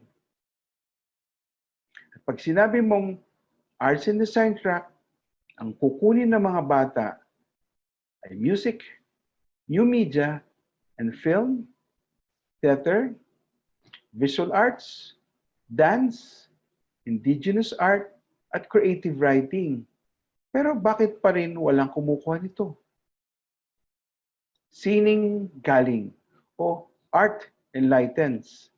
Samantalang sining ang nagtuturo kung paano gumawa ng magandang desisyon, lalo na tungkol sa maugnayang makabuluhan. Sining ang nagtuturo na ang problema ay hindi iisa lamang solusyon. Sining ang nagdiriwang sa tuwing may isang katutak na pananaw. Sining ang nagtuturo ng masalimot na anyo ng suliranin. Sining ang nagpapatunay na hindi lamang ang husay sa salita o numero ang sukatan ng ating kaalaman. Sining ang nagtuturo na ang maliit na pagkakaiba ay may malalaking epekto. Sining ang nagtuturo kung paano dumiskarte sa isang materyal. Sining ang nagtuturo sabihin ang hindi masabi-sabi. Sining ang nagbibigay ng kapangyarihan na danasin ang isang bagay na hindi natin maaaring danasin sa ibang kadluan. Kung baga, sining ang nagbibigay ng kahulugan o kapayapaan sa atin o sa ating mga mag-aaral ng ating pinag-aaralan sa paaralan. Sining, galing. Art empowers. Noon at doon ko nasulat ang sense of humor, ang dulang kinatatampukan ng mga pasyenteng may cancer na ipinalabas sa Insular Life Auditorium sa Makati noong 1996. Naging artista ang mga may sakit at naging bida lalo na ang mga cancer dancers. Nagsimula ang pagbibigay ko ng poetry therapy sa mga persons with AIDS sa bahay dingap ng San Lazaro Hospital. Sa tulong ni Senator Blas Ople at ng kanyang Citizens Drug Watch, nagawa ito sa National Bureau of Investigation Treatment and Rehabilitation Center sa Tagaytay. Dahil kay Dr. Belen Calinacion, natulungan ko rin ang mga batang kalye na dinala sa Stairway Foundation sa Puerto Galera, Mindoro Oriental na nagpalabas ng mga tula nila sa hikbi-hibik ng lansangan noong 2000 at 2001. Nabasa ni Dr. Gil Vicente sa National Bookstore ang libro kong poetry, kaya inanyayahan akong magbigay ng art therapy sa tulong ng Philippine Society of Oncologists na ang presidente noon ay si Dr. Elizabeth Arceliana Nuki, anak ng pambansang alagad ng sining na si Francisco Arceliana. Kapareho ko noon ang pintor na si Wilson Ma. Aming sinimulan ang 3Ps o poetry, painting, photography sa iba't ibang ospital sa Metro Manila. Naitatag din namin noon ang umbrella organization ng mga cancer support groups na kapisanan na may K sa Pilipinas, kasama si Dr. Maria Victoria Abisamis, Dr. Estrella Agustin, Mrs. Lita Avena, Dr. Isabel Melgar, Mrs. Salvacion Kihoy, Dr. Ramon Severino, at iba pang pasyenteng bahagi ng Kampi-Kampi Kami o ang grief therapy para sa mga namatayan ng kamag-anak at kaibigan noong dekada 90. Upang makabuo ng maliligayang pagamutan, inimbitahan ako ng Unilab. Ito ay para sanayin ng mga doktor, nurse, at mga health professional na mas kilala ngayon bilang frontliners na mabigyan ng journal therapy noong 2006 sa Pasig, Davao, at Iloilo. Ang Cultural Center of the Philippines at United Nations Children's Fund o UNICEF ang nagdala sa akin sa Sining Galing Art Therapy Program for Teachers and Children, Sining sa Eskwela at Batang Sining mula pa noong 2005 para damayan ng mga nasalanta ng mga kalamidad, likas at tika ng tao sa Real at Infanta sa Quezon, sa Legazpi Albay, sa Davao City, sa Tanay Rizal, sa Daet Camarines Norte, Kawayan Isabela, Borongan at Katarman sa Samar, Roas City sa Panay Island. Kinuha ko ng The Compassionate Friends sa Green Hills Christian Fellowship para makiramay sa mga namatayan noong 2006. Ang taon kung kailan ako namatayan ng anak na si Awit dahil sa pneumonia. Kaya para buhayin ng kanyang alaala, nagtatag ako at ang aking kabiyak na si Dina ng Foundation Awit o Advancing Wellness, Instruction and Talents para tumulong sa mga batang tulad niya na may Global Developmental Delay o GDD at iba pang karamdamang katulad nito. Mula noong 2007, nakapagbigay na ang Foundation Awit ng art therapy sa tulong ni Ching Abad Santos, Baidi Mendoza, Pipay Zagala at mga estudyante ng UP Open University at UP Child Development Center. Nagbigay na rin kami ng art therapy 2 para sa mga mayroong attention deficit hyperactivity disorder sa Philippine General Hospital Psychiatric Department. Nang magpatulong si Dr. Grace Brillantes Evangelista sa akin para sa kanyang pananaliksik na pinamagatang An Evaluation of Visual Arts and poetry as therapeutic interventions for abused adolescent or the arts in psychotherapy, ako ang nagbigay ng poetry therapy sa Special Education Pediatrics Department ng Philippine General Hospital mula 1 ng Hulyo hanggang 12 ng Agosto noong 2006. Tuloy pa rin ang aking pagtulong sa kapisanan ng may K sa Pilipinas, CCP at UNICEF sa Legazpi Albay nang sumabog ang bulkang Mayon. Nasundan pa ito ng Camp Banyuhay para sa mga batang may cancer sa Tanay Rizal. Hindi ko alam na pati ang mga rebelde ay nakinabang sa art therapy sa Dait Camarines Sur at Davao City noong 2007. Kamakailan, sa pamumuno ng One Heart Express, nagbigay kami ng art therapy sa nabiktima ng Bagyong Yolanda sa Tacloban, Leyte noong 2014 at sa mga nakaligtas sa lindol sa Tagbilaran, Bohol noong 2013. At isa sa kasamahan namin doon na si Rosalie Cerudo ang nagpatuloy ng kanyang gawain para sa mga bilanggong kababaihan. At bunga nito ang tinatawag na Inday Dolls na in-exhibit noon Abril sa National Commission for Culture and the Arts Gallery. Kuwanismo.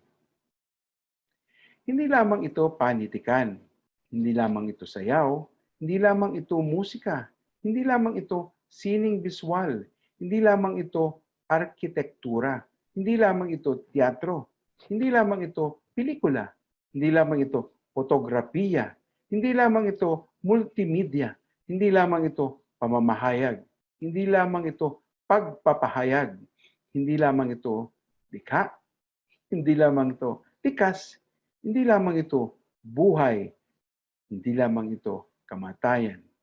Ito ay kwan. Ano ang kwan? Ang kwan, pronoun and expression used for whatever one cannot immediately recall or exactly express. Kasing kahulugan nito ang ano. Ano ang kwan? Kahit ano, sapagkat ang lahat ay sining at panitikan. Sino ang kwan? Kahit sino, sapagkat ang lahat ay artista at panitikero. Kailan ang kwan? Kahit kailan, sapagkat ito ay walang panahon. Saan ang kwan? Kahit saan, sapagkat ito ay walang puok. Bakit ang kwan? Sapagkat, paano ang kwan? Ganito at ganon. Balangkas. Ang bisyon ng kwan, buklarin ang 9 na diwata ng sining at bumuo ng 10. Ang kwan. Lumikha para sa Diyos, kalikasan, bayan at tao. Akapin ang positibong puwersa. Buhayin ang tradisyon sa makabagong panahon at pook. Ilabas ang loob. Naising maging buo. Lagkataon ang tsamba at tsansa. Ikasal ang anyo sa nilalaman. Maniwalang kailangan ng tiwa ang damdamin at ng damdamin ang tiwa. Alalahanin ang kapakanan ng iba. Lakasan ang pagtitiwala sa kakanyahan at kakayahan ng talino.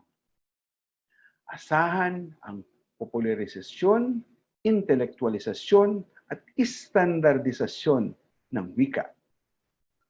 Maglibang sa panlilibang, mag-aral sa pagbibigay aral. Ambisyonin ang pagiging pandaigdig ng Filipino. Nasain ang pagtuklas at pagsusuri. Gamiting gamot ang sining. Ano nga ba ang mga sining? E di, musika, sayaw, teatro, pelikula, fotografiya, sining visual, arkitektura, sining computer, panitikan. Marami pang iba. Ito ay maaaring katutubo, tradisyonal, moderno, kontemporanyo o postmoderno. Ginagamit ko ang tula noon bilang terapiya para sa may cancer, sa may AIDS, sa mga batang lansangan, mga comfort women, sa mga gumagamit ng bawal na gamot, sa mga naipit sa digmaan, sa mga biktima ng likas at tighang kalamidad. Halimbawa ito ng mga produkto ng mga palihang aking ibinigay. Isa na rito kay RP na naputulan ng paa at itong tulang ito ay naisulat niya habang inililibing ang nasabing bahaging katawan. Dito naman si Maya na biktima ng AIDS. At pangkalatan, ito ang nagawa naming kanta o koro na inawit namin sa aming programang Hikbi at Hibik. Ito ay nilapatan ng musika ni Paul Valpeña. At sana matupad ang pangarap naming gawin itong isang musikal. Ito naman ay isang likhang sining na masasabi na merong kwento ni Rosalie Capili. Makikita ninyo, araw na ito ay ginawa sa tinatawag na Real Quezon o mas kilala bilang Reina o Real Infanta Nakar. At itong batang ito ang isa sa mga umubos ng crayon naming kulay kayumanggi. Bakit? Dahil ang kulay na ito ay kumakatawan sa putik na nanggaling mula sa tuktok ng bundok at bumaha patungo sa kanilang mga tahanan at inanod ang kanilang mga kapamilya o kaanak at kaibigan patungo sa karagatan. At ang kulay kayumangging crayon ay sumisimbolo sa banlik. Narito pa ang ibang uri ng sining na ginamit namin gaya ng teatro sa sense of humor, sayaw-galaw sa hikbi, hibik sa lansangan, tula, sining visual, fotografiya sa striptease o sa sining eskwela at batang sining ng CCP, tula at kwento sa Stairway Foundation, rap sa alibit tula at lansangan, diham sa Citizens Drug Watch at kwento sa Lila Pilipina. Sinimulan ko rin ang pagkakaroon ng patimpalak, pampanitikan na gamit ang cellphone. Binuhay namin ito at ito ay naging matagumpay sa tulong ng Foundation Awit noon. At isa sa mga nanalo ay si Ruel Solitario ng Bagong Silang, Caloocan City sa aming proyektong Jonatex at siyang itinanghal na Makata ng Linggo noong unang taon.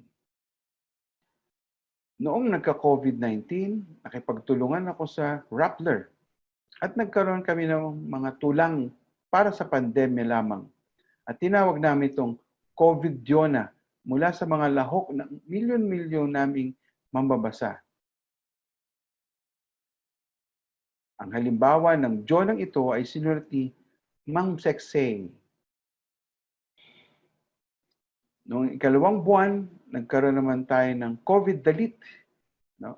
At nandito ang halimbawa ng dalit tungkol sa COVID na isinulat ni James Everco. Ikatlong buwan, nagkaroon kami ng COVID dagli. At narito ang nagwaging dagli tungkol sa COVID na isinulat ni Beverly Wico C. Gamit lamang ang 19 na salita tungkol sa COVID ang isusulat sa dagli. Noong nakaraang taon, inanyahan tayo ng University of Cebu at pinamagatan namin itong Arts Life Intervention Model o ALIM. ALIM? Ano ba ang ALIM?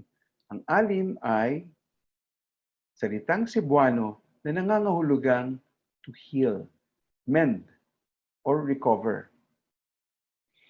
Ito ang aming naging misyon, layunin, strategiya, at gawain. Nagsimula muna kami sa pre-test.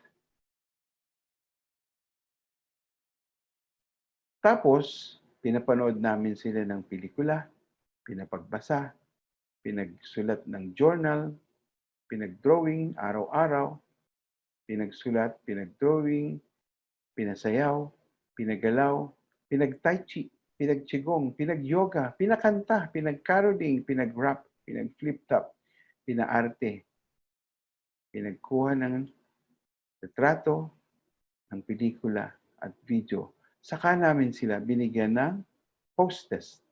At ito ang naging gawain bawat hakbang.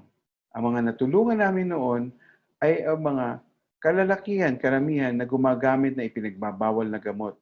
At sila ay aming pinapanood ng pelikula, pinagbigyang magbasa ng mga libro, hinimok na sumulat ng talaarawan o journal. Tinuruan namin silang magkwento. Hinikayat namin silang tumula. Pinilit namin silang mag-drawing, magpinta, maglilok, at gumawa ng comics. Hinikayat din namin silang sumayaw, kumalaw, mag-yoga, mag-tai chi, mag-qigong, at zumba. Inilabas namin ang mga mang-aawit sa nagtatago sa kanilang loob.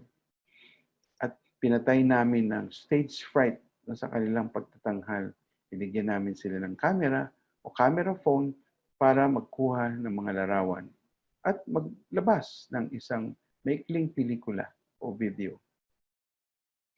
Ito ay umabot sa 2 o 3 oras bawat sesyon sa isang karaniwang paaralan, at ang mga gamit namin ay pelikula, video, libro, lapis, papel, Manila paper, computer, projector, camera.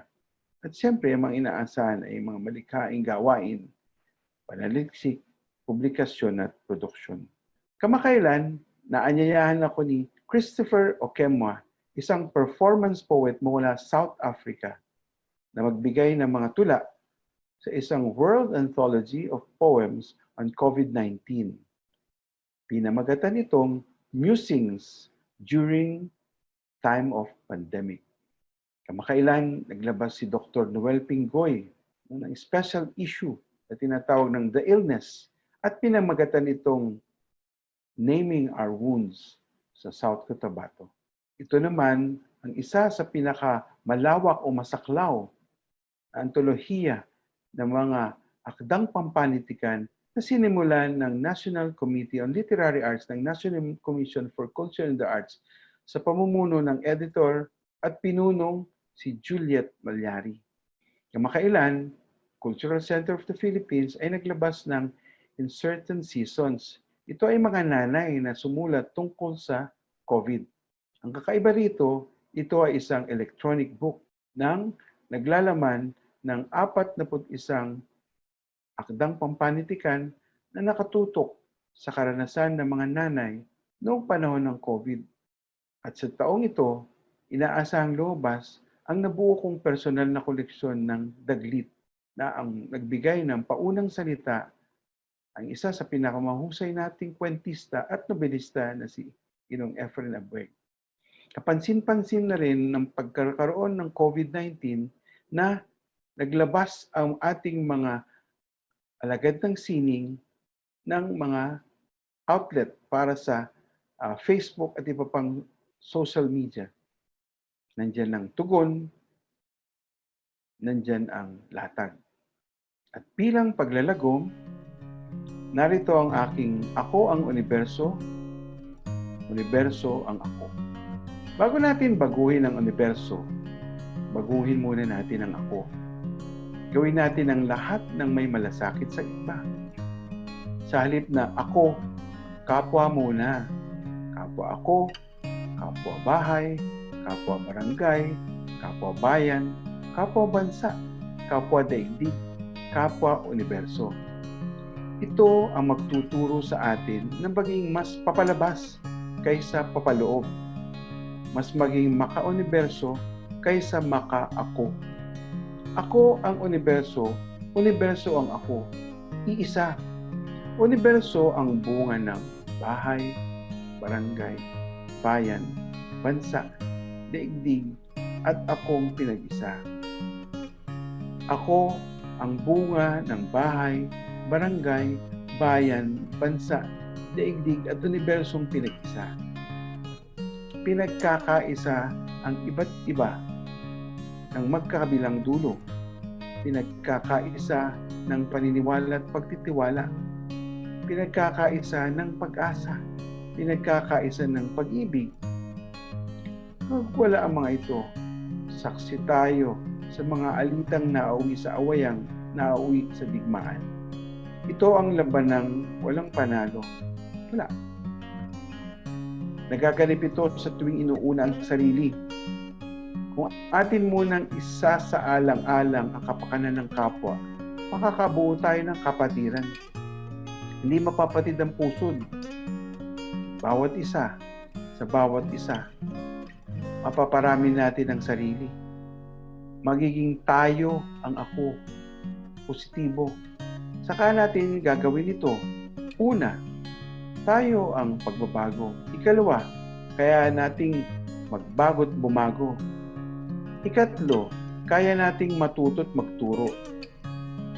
Aaralin natin ang mga bagay na maaari nating baguhin mula sa loob papalabas. Ilabas natin ang ating loob. Tanghal, pagdiwang. Wala tayong ibang sadya kundi ang lumikha. Ito ang gahom ng buhay. Wala sa wala, tayo ay lumikha. Lumilikha tayo mula sa wala. Walang iniwan sa dakilang paglikha, pero panandalian, pero pansamantala. Mahalaga ang pagpapakumbaba. Mula sa ibaba, may hiwaga. Mula sa ilalim, may himala rin. Hiwaga at himala ang nag-aalaga sa bata sa atin. Ang bata sa atin ang nangangalaga sa hiwaga at himala. Mula sa pagiging matanda ang pagiging mataas. Mag-ingat.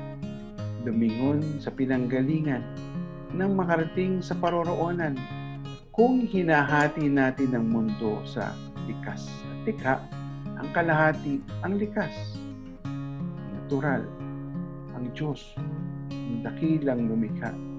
At kalahati ang likha, kultural, tao, dakilang nilikha.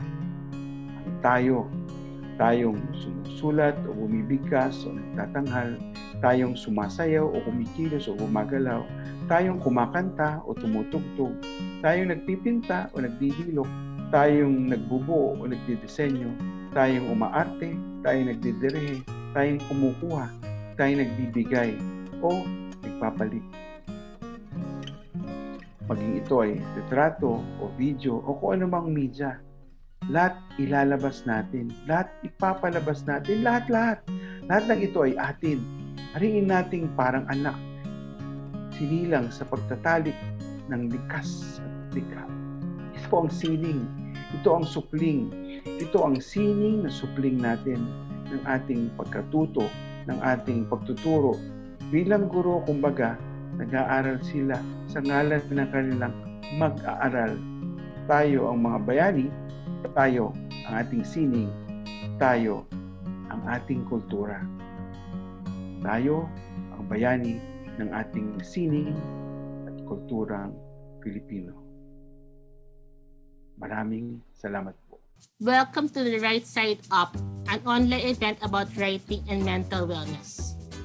Thanks to the organizers, Cultural Center of the Philippines and the Freelance Writers Guild of the Philippines. Ang ika-apat na magbabahagi ay si Aimee Morales. Aimee Morales is a freelance writer, editor, and writing mentor. He started meditating with the Brahma Kumaris World Spiritual University and also explored Zen Buddhism, Hindu traditions, and other spiritual practices. He started meditating with the Brahma Kumaris World Spiritual University and also explored Zen Buddhism, Hindu traditions, and other spiritual practices. She is the founder of Flow, a community of writers who write for healing and inspiration. She is also the creator of the Santosha Project, a campaign to promote daily gratitude practice with the use of a gratitude garland, or Japamala, that she customizes for every individual. For more information on Flow and the Santosha project, please visit her blog at yinyangnotebook.wordpress.com. Magandang araw po. Ngayon ako ang magsasalita tungkol sa topic na writing as meditation. Bago tayo mag-umpisa, gusto kong mag-start itong session with a few seconds lang naman of silence and breathing exercise. So, hinga po tayo ng malalim. Siguro mga 6 breaths. Malalim na inhale and then mabagal na exhale.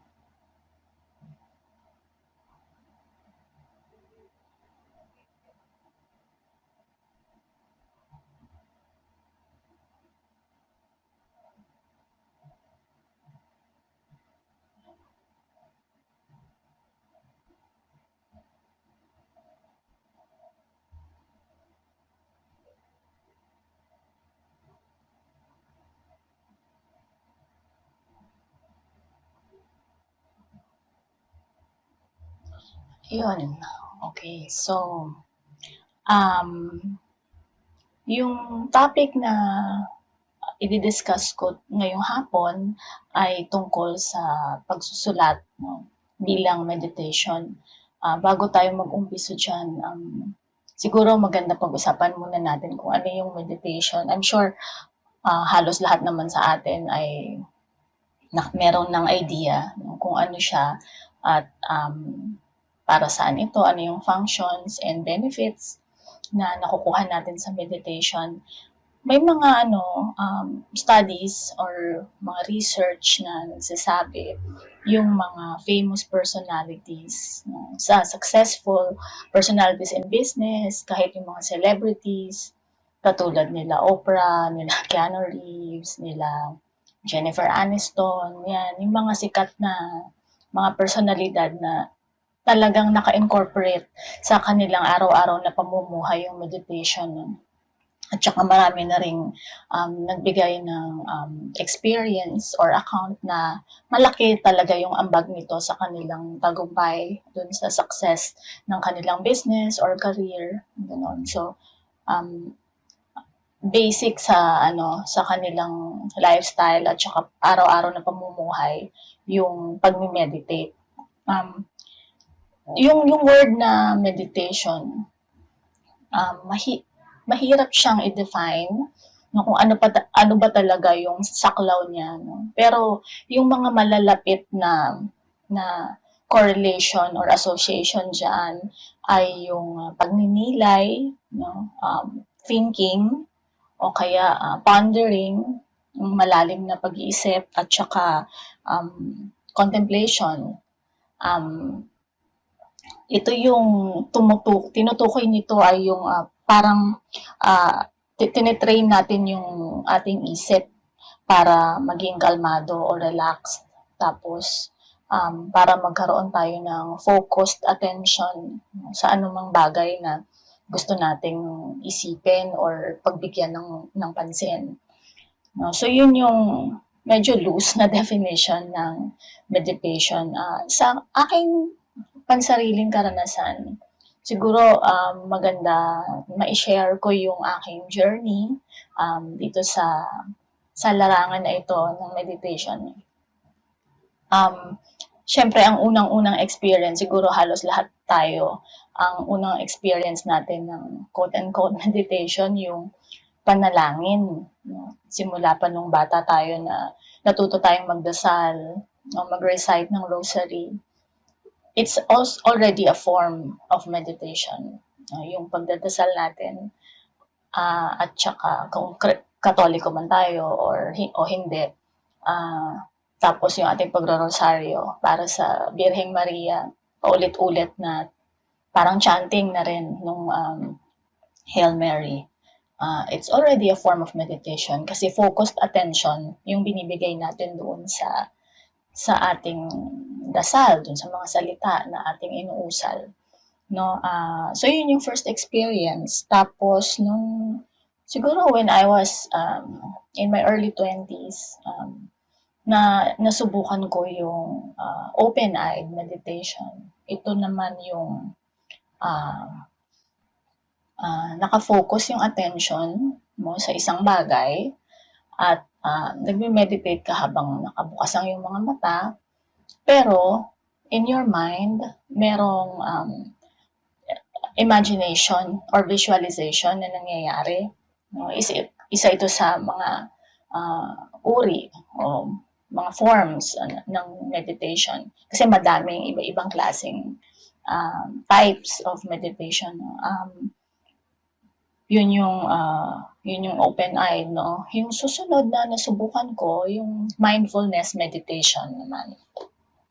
Yung mindfulness meditation, as far as I know, parang dalawang klase rin siya eh. Yung isa, naka-focus ka sa breathing, no? Parang while you're sitting, humihinga ka and you're focusing on your breath.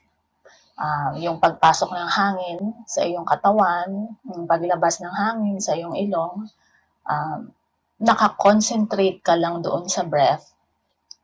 Hindi mo hinahayaang maglaro ang isip mo sa iba pang mga bagay. At tsaka naa-anchor ito, yung pag-iisip mo, yung concentration, naa-anchor siya doon sa breath. So, nakafocus ka at hindi kung saan-saan nagpupunta yung consciousness, no? Yun yung isa, mindfulness breathing. At pangalawang bahagi ng mindfulness meditation ay ang pag-focus naman sa action. Halimbawa, ikaw ay nagwawalis. Yung matatawag din na meditation yun dahil nakafocus yung buong attention mo doon sa action ng pagwawalis. Halimbawa, o kung ano bang activity yan, halimbawa ay nagpupunas ng lamesa or naghuhugas ng plato, yun yung mindfulness in action. Yung isa pang klase ng meditation ay yung parang chanting, no? Mantra meditation. Dito naman sa mantra meditation, kung minsan gumagamit ang meditator ng prayer beads o tinatawag na japa mala at parang rosary din ito, no, na iba lang ang bilang ng beads doon sa isang buong prayer beads na yon. Bawat isang bead ay meron kang i-chant na mantra or pwede ring affirmation or dasal or meron sa mga Buddhist, gumagamit nito, pati ang mga Muslims, meron din silang prayer beads na ginagamit. Yun yung isa, no? Nagpaulit-ulit na pag-recite ng mantra or chanting. Isa pang klase ng meditation, may walking meditation din ang alam ko sa Japanese, sa Buddhism. Zen Buddhism ay tinatawag itong kinhin. No? So, nakafocus ka sa bawat paghakbang, bawat pag-angat ng paa sa lupa, tapos pagbagsak ulit ng paa sa iyong katawan habang naglalakad sa hininga. Very focused yung attention doon sa action ng paglalakad. Dahan-dahan yun. No? So, yun yung walking meditation. Meron ding tinatawag na samo or yung movement meditation naman. Parang ito yung nabanggit ko na kanina, no? na mindfulness sa action. Tapos meron ding yung nakahiga lang. Nakahiga ka lang, tapos relax yung katawan. Focused ang attention sa relaxation, sa breathing, sa paglapat ng iyong katawan sa sahig o sa lupa. Ito yung sabasana. Tinatawag nilang sabasana. May mga iba pa, bukod sa mga ito na nabanggit ko. Katulad nga sabi ko, marami kasing klase ng meditation. May mga iba pa yung Yung iba, habang nakaupo ay merong mudra. Yung mudra, yung ano ng kamay, yung ng mga daliri, yung posisyon, kung nasaan siya nakapwesto, ano yung itsura ng mga daliri mo at saka mga kamay mo habang ikaw ay nagme-meditate. Tapos, may iba-iba kasing function yun eh. So, iba't ibang klaseng mudra, iba't ibang klaseng purpose or function. Meron din yung sa Japanese din ito is sa tradition ng Zen Buddhism. Tinatawag nila encouragement stick, yung yung mga meditators ay parang hinahampas ng stick habang sila ay nakaupo. Yung iba, hindi naman lahat. Tapos meron ding sa archery, yung kyudo, sa Japanese din yon. Meron ding, yung nabanggit ko kanina, kinakanta naman yung mga mantra, kagaya naman ng sa Hare Krishna. No? So yung consciousness, it's focused on the singing, the chanting, the movement. It's it's prayer. It's a form of prayer. Meron ding sound. No? Nakafocus naman sa sound. Sound meditation. So, ang dami, no? Ang daming iba-ibang klaseng meditation. Pero ang common sa mga yan ay, katulad nga ng nasabi natin kanina, pinofocus natin yung attention. Nakatuon ang attention, ang consciousness natin sa isang bagay, pwedeng sa breathing, pwedeng sa action, sa isang topic, or ano pa man. No? So, yun yung parang backgrounder na gusto kong ibahagi bago tayo pumunta doon sa main topic, which is writing as meditation. So, paano nga ba ginagamit ang pagsusulat, no, bilang isang form ng meditation? Okay.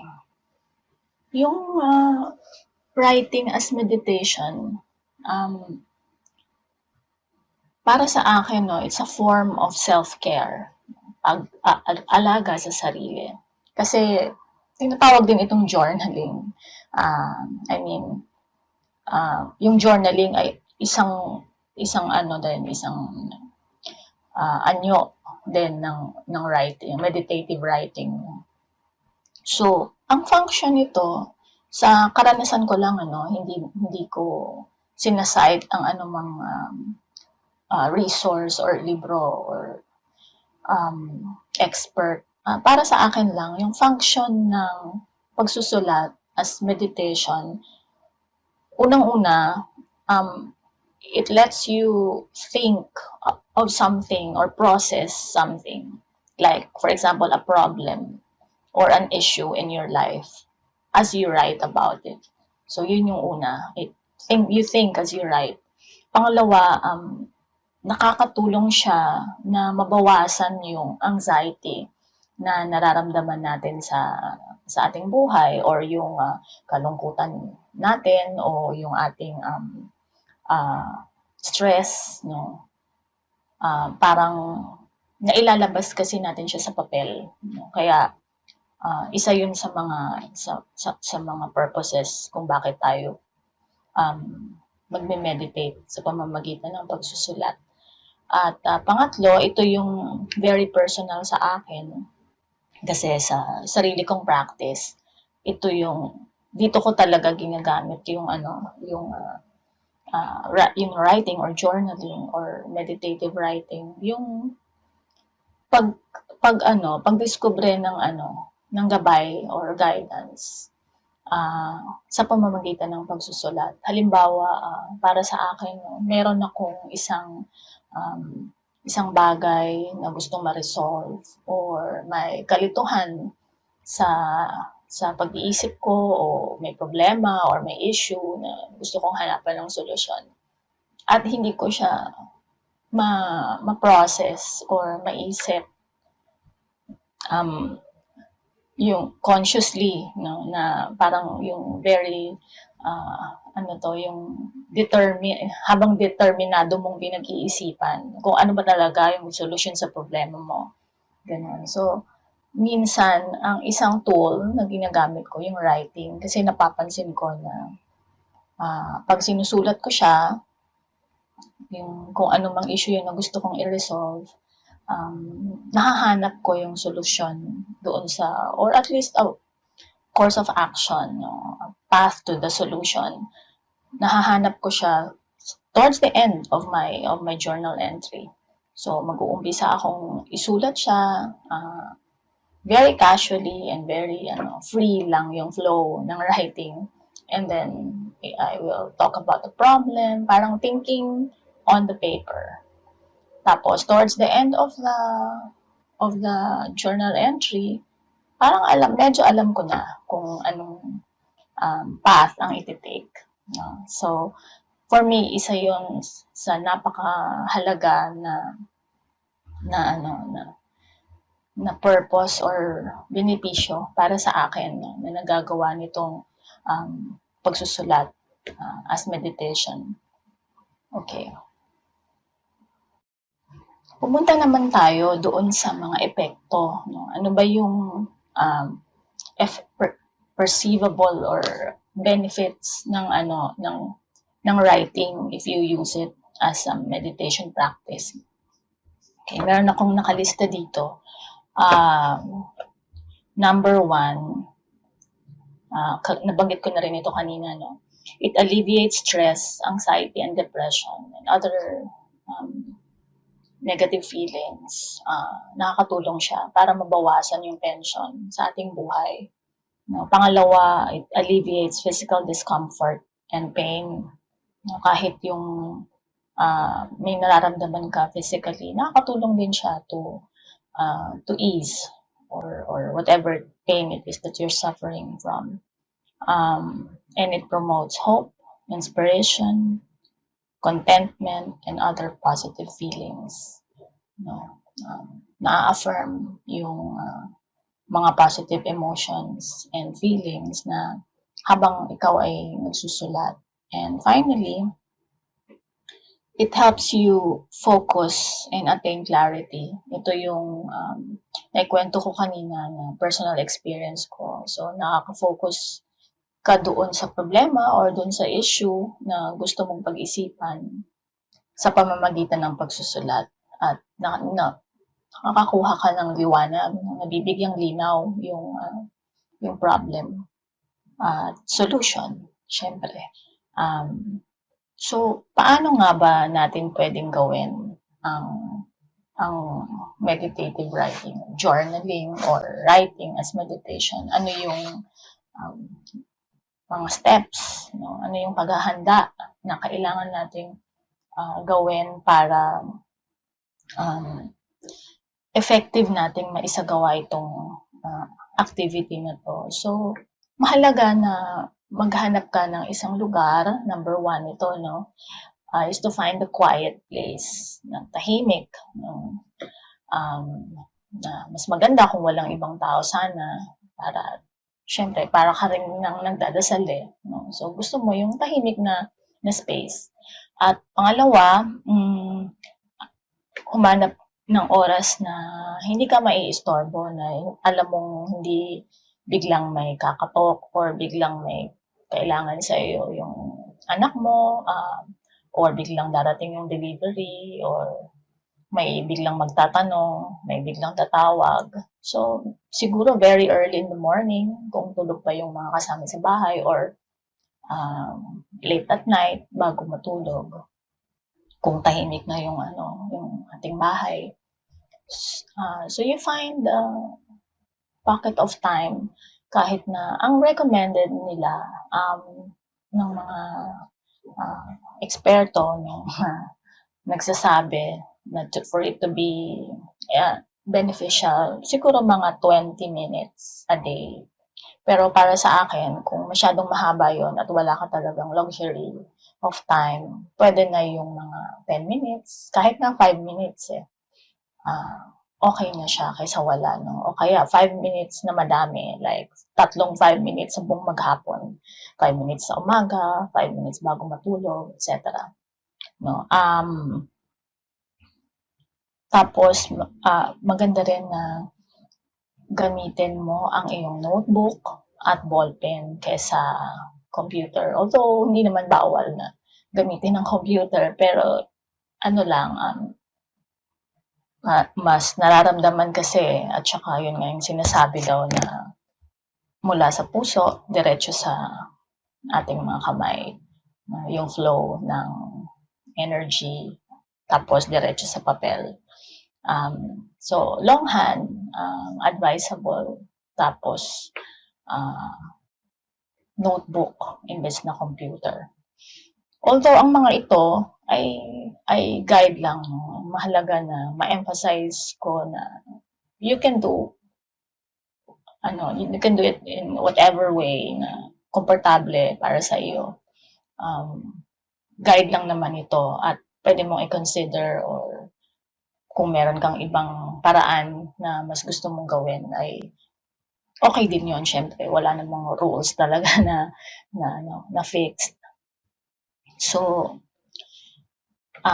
sa pagsusulat na, kung nandun ka na sa act ng writing, pwedeng free writing lang, yung ibig sabihin, parang dumadaan yung thoughts mo, di ba, sa isip mo. Yung ganun din, itatranslate mo siya sa papel na whatever you think of, you write it down para lang lumabas yung thoughts doon sa paper. Yun yung free writing. Parang stream of consciousness. Sulat mo lang kung ano yung gusto mong isulat, ano yung naiisip mo, whatever comes to mind. It's also like cleaning out, the mind from thoughts, and trying to reach that state na nailabas mo na lahat ng mga superficial, external thoughts, at may iwan na lang yung pinaka laman sa loob at yung nasa ilalim, which is hopefully clear na siya, and andun na yung malinaw na yung mga sagot at ang mga solusyon. Tahimik na yung isip, ganun. Kasi nailabas na yung mga chaotic thoughts na nauna. So, pwedeng ganun, free writing yun. Tinatawag nila na stream of consciousness writing. Or, pwede rin naman, katulad nung nabanggit ko kanina, if you have an issue to resolve, you can focus on that problem or on that issue or topic. So, dalawang bagay na pwede mong gawin. Of course, there are other things that you can do. Like I said, hindi naman siya rule, and you can do it in whatever way, or however you want to do it. But itong mga ito ay guide lang naman based on my personal experience also. So, you have to also remember na wag mong habang nagsusulat ka, wag mong bigyan ng masyadong pansin yung words and grammatical yung sentence structure or grammar or spelling.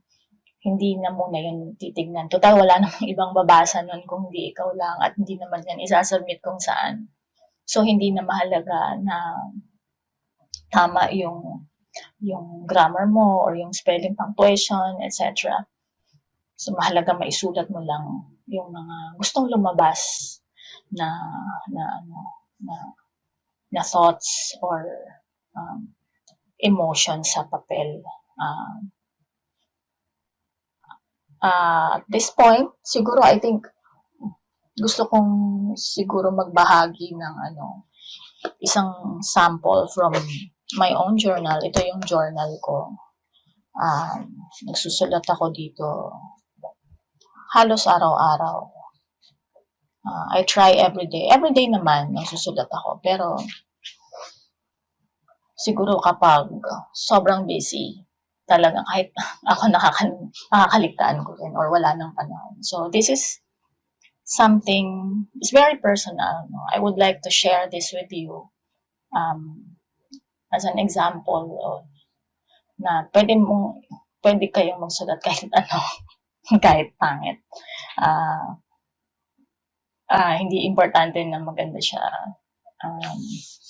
magandang composition or tama yung pagkasulat, basta mailabas lang. This is, I'm going to share a portion of my entry for November 7 last year. I love my home right now. It has everything I need, including all the people I love. It has books and moments of quiet and movies and laughter over silly jokes. Now it has some plants and some decor, care of why. It has endless music and food, whatever we like to eat. The only unwelcome things are the rats. Otherwise, I have peace in my home, and I see it as a blessed, sacred space, with no space for negativity or anger or shouting and fighting and violence. Apart from inevitable times when some people feel natural stress, but we try to recover and cleanse it again. There has to be constant cleansing. There is poetry here, and it is a simple, humble home, but it is rich with the graces from the heavens. I am awaiting the Mama Mary figurine that I bought online yesterday. It's a necessary addition to my altar. I should strive to keep my home positive like this. It's a haven for creation. It's where I work and where we get fit. Sometimes there is unwanted noise from the neighbor, but mostly it's quiet here. I believe we are protected here, blessed and loved. It's my sanctuary, and I want everyone who live here to feel the same way. Yeah, so it's an excerpt from something that I wrote last year. So judge me now. Joke lang. Okay, so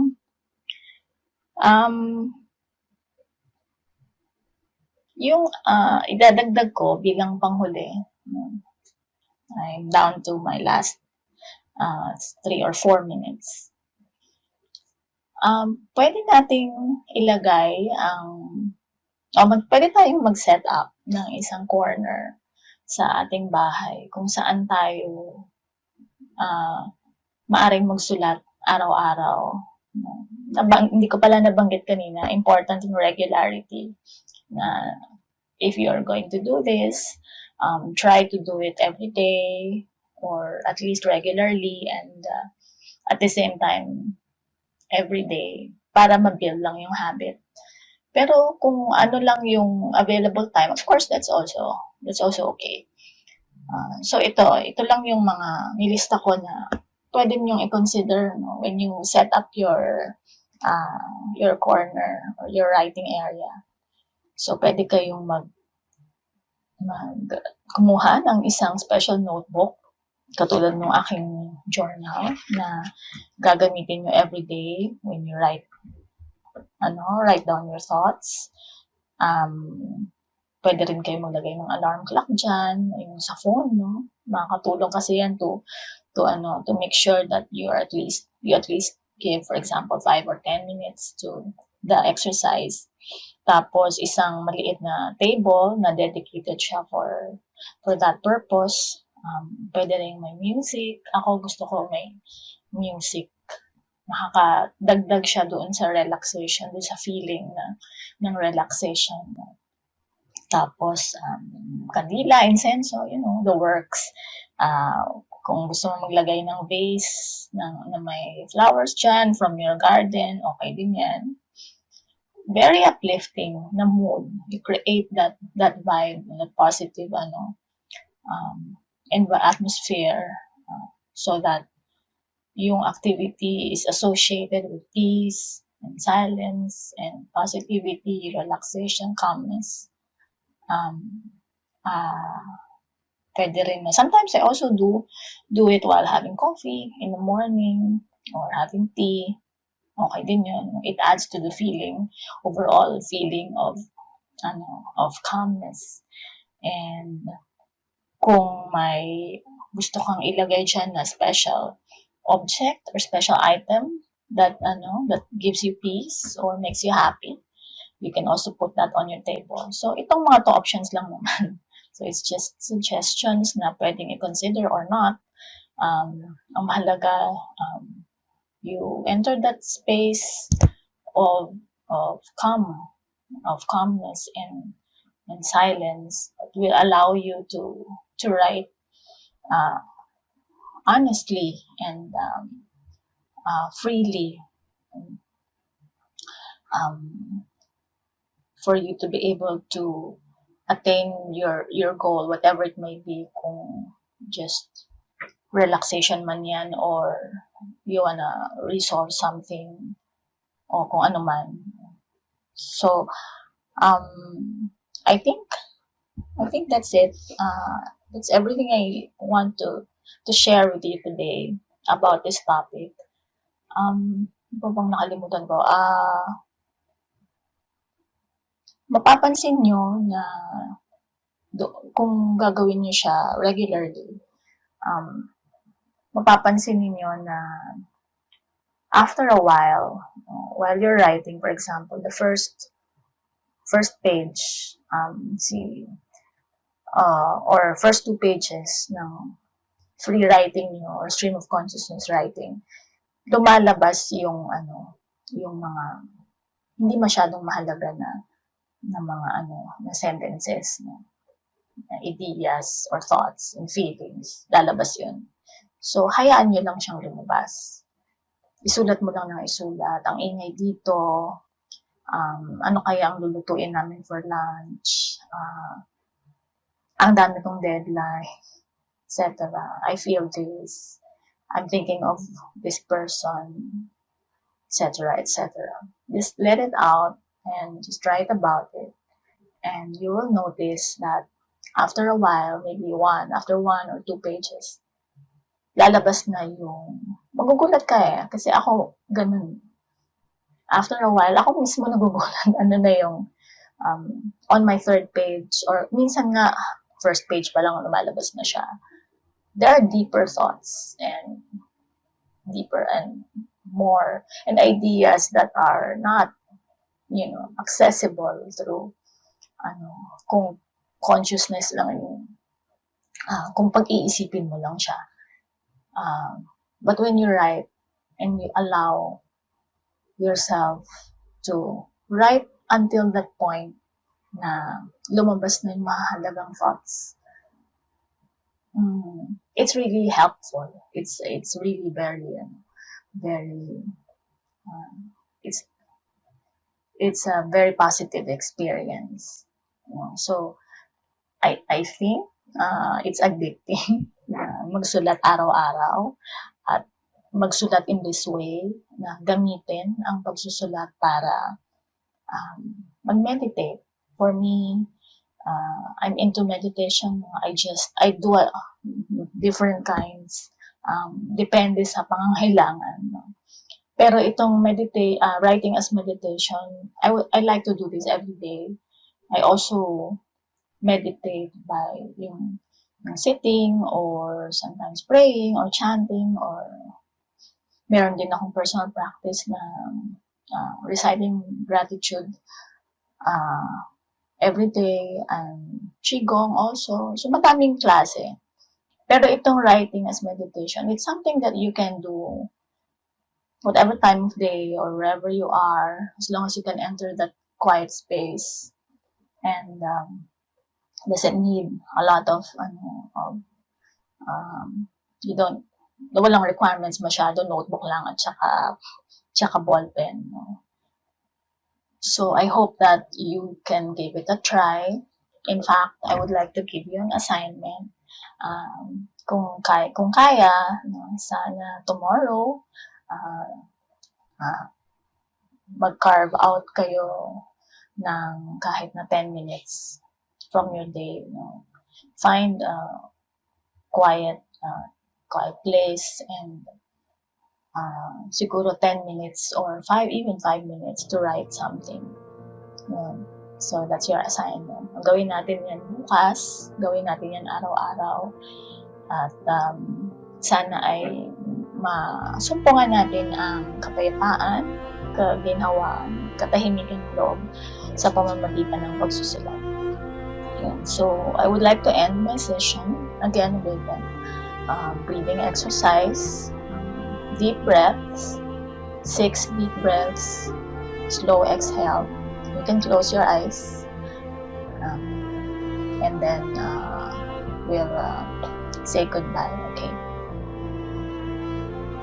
Inhale, exhale.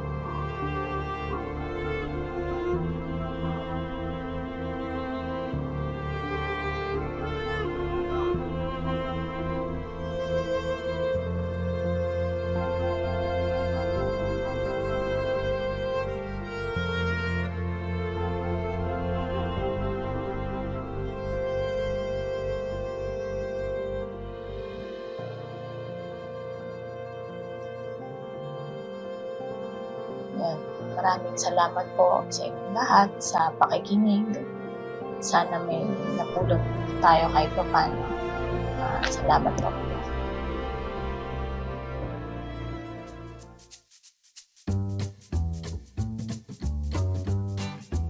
Dito po nagtatapos ang Right Side Up, an online event on writing and mental wellness.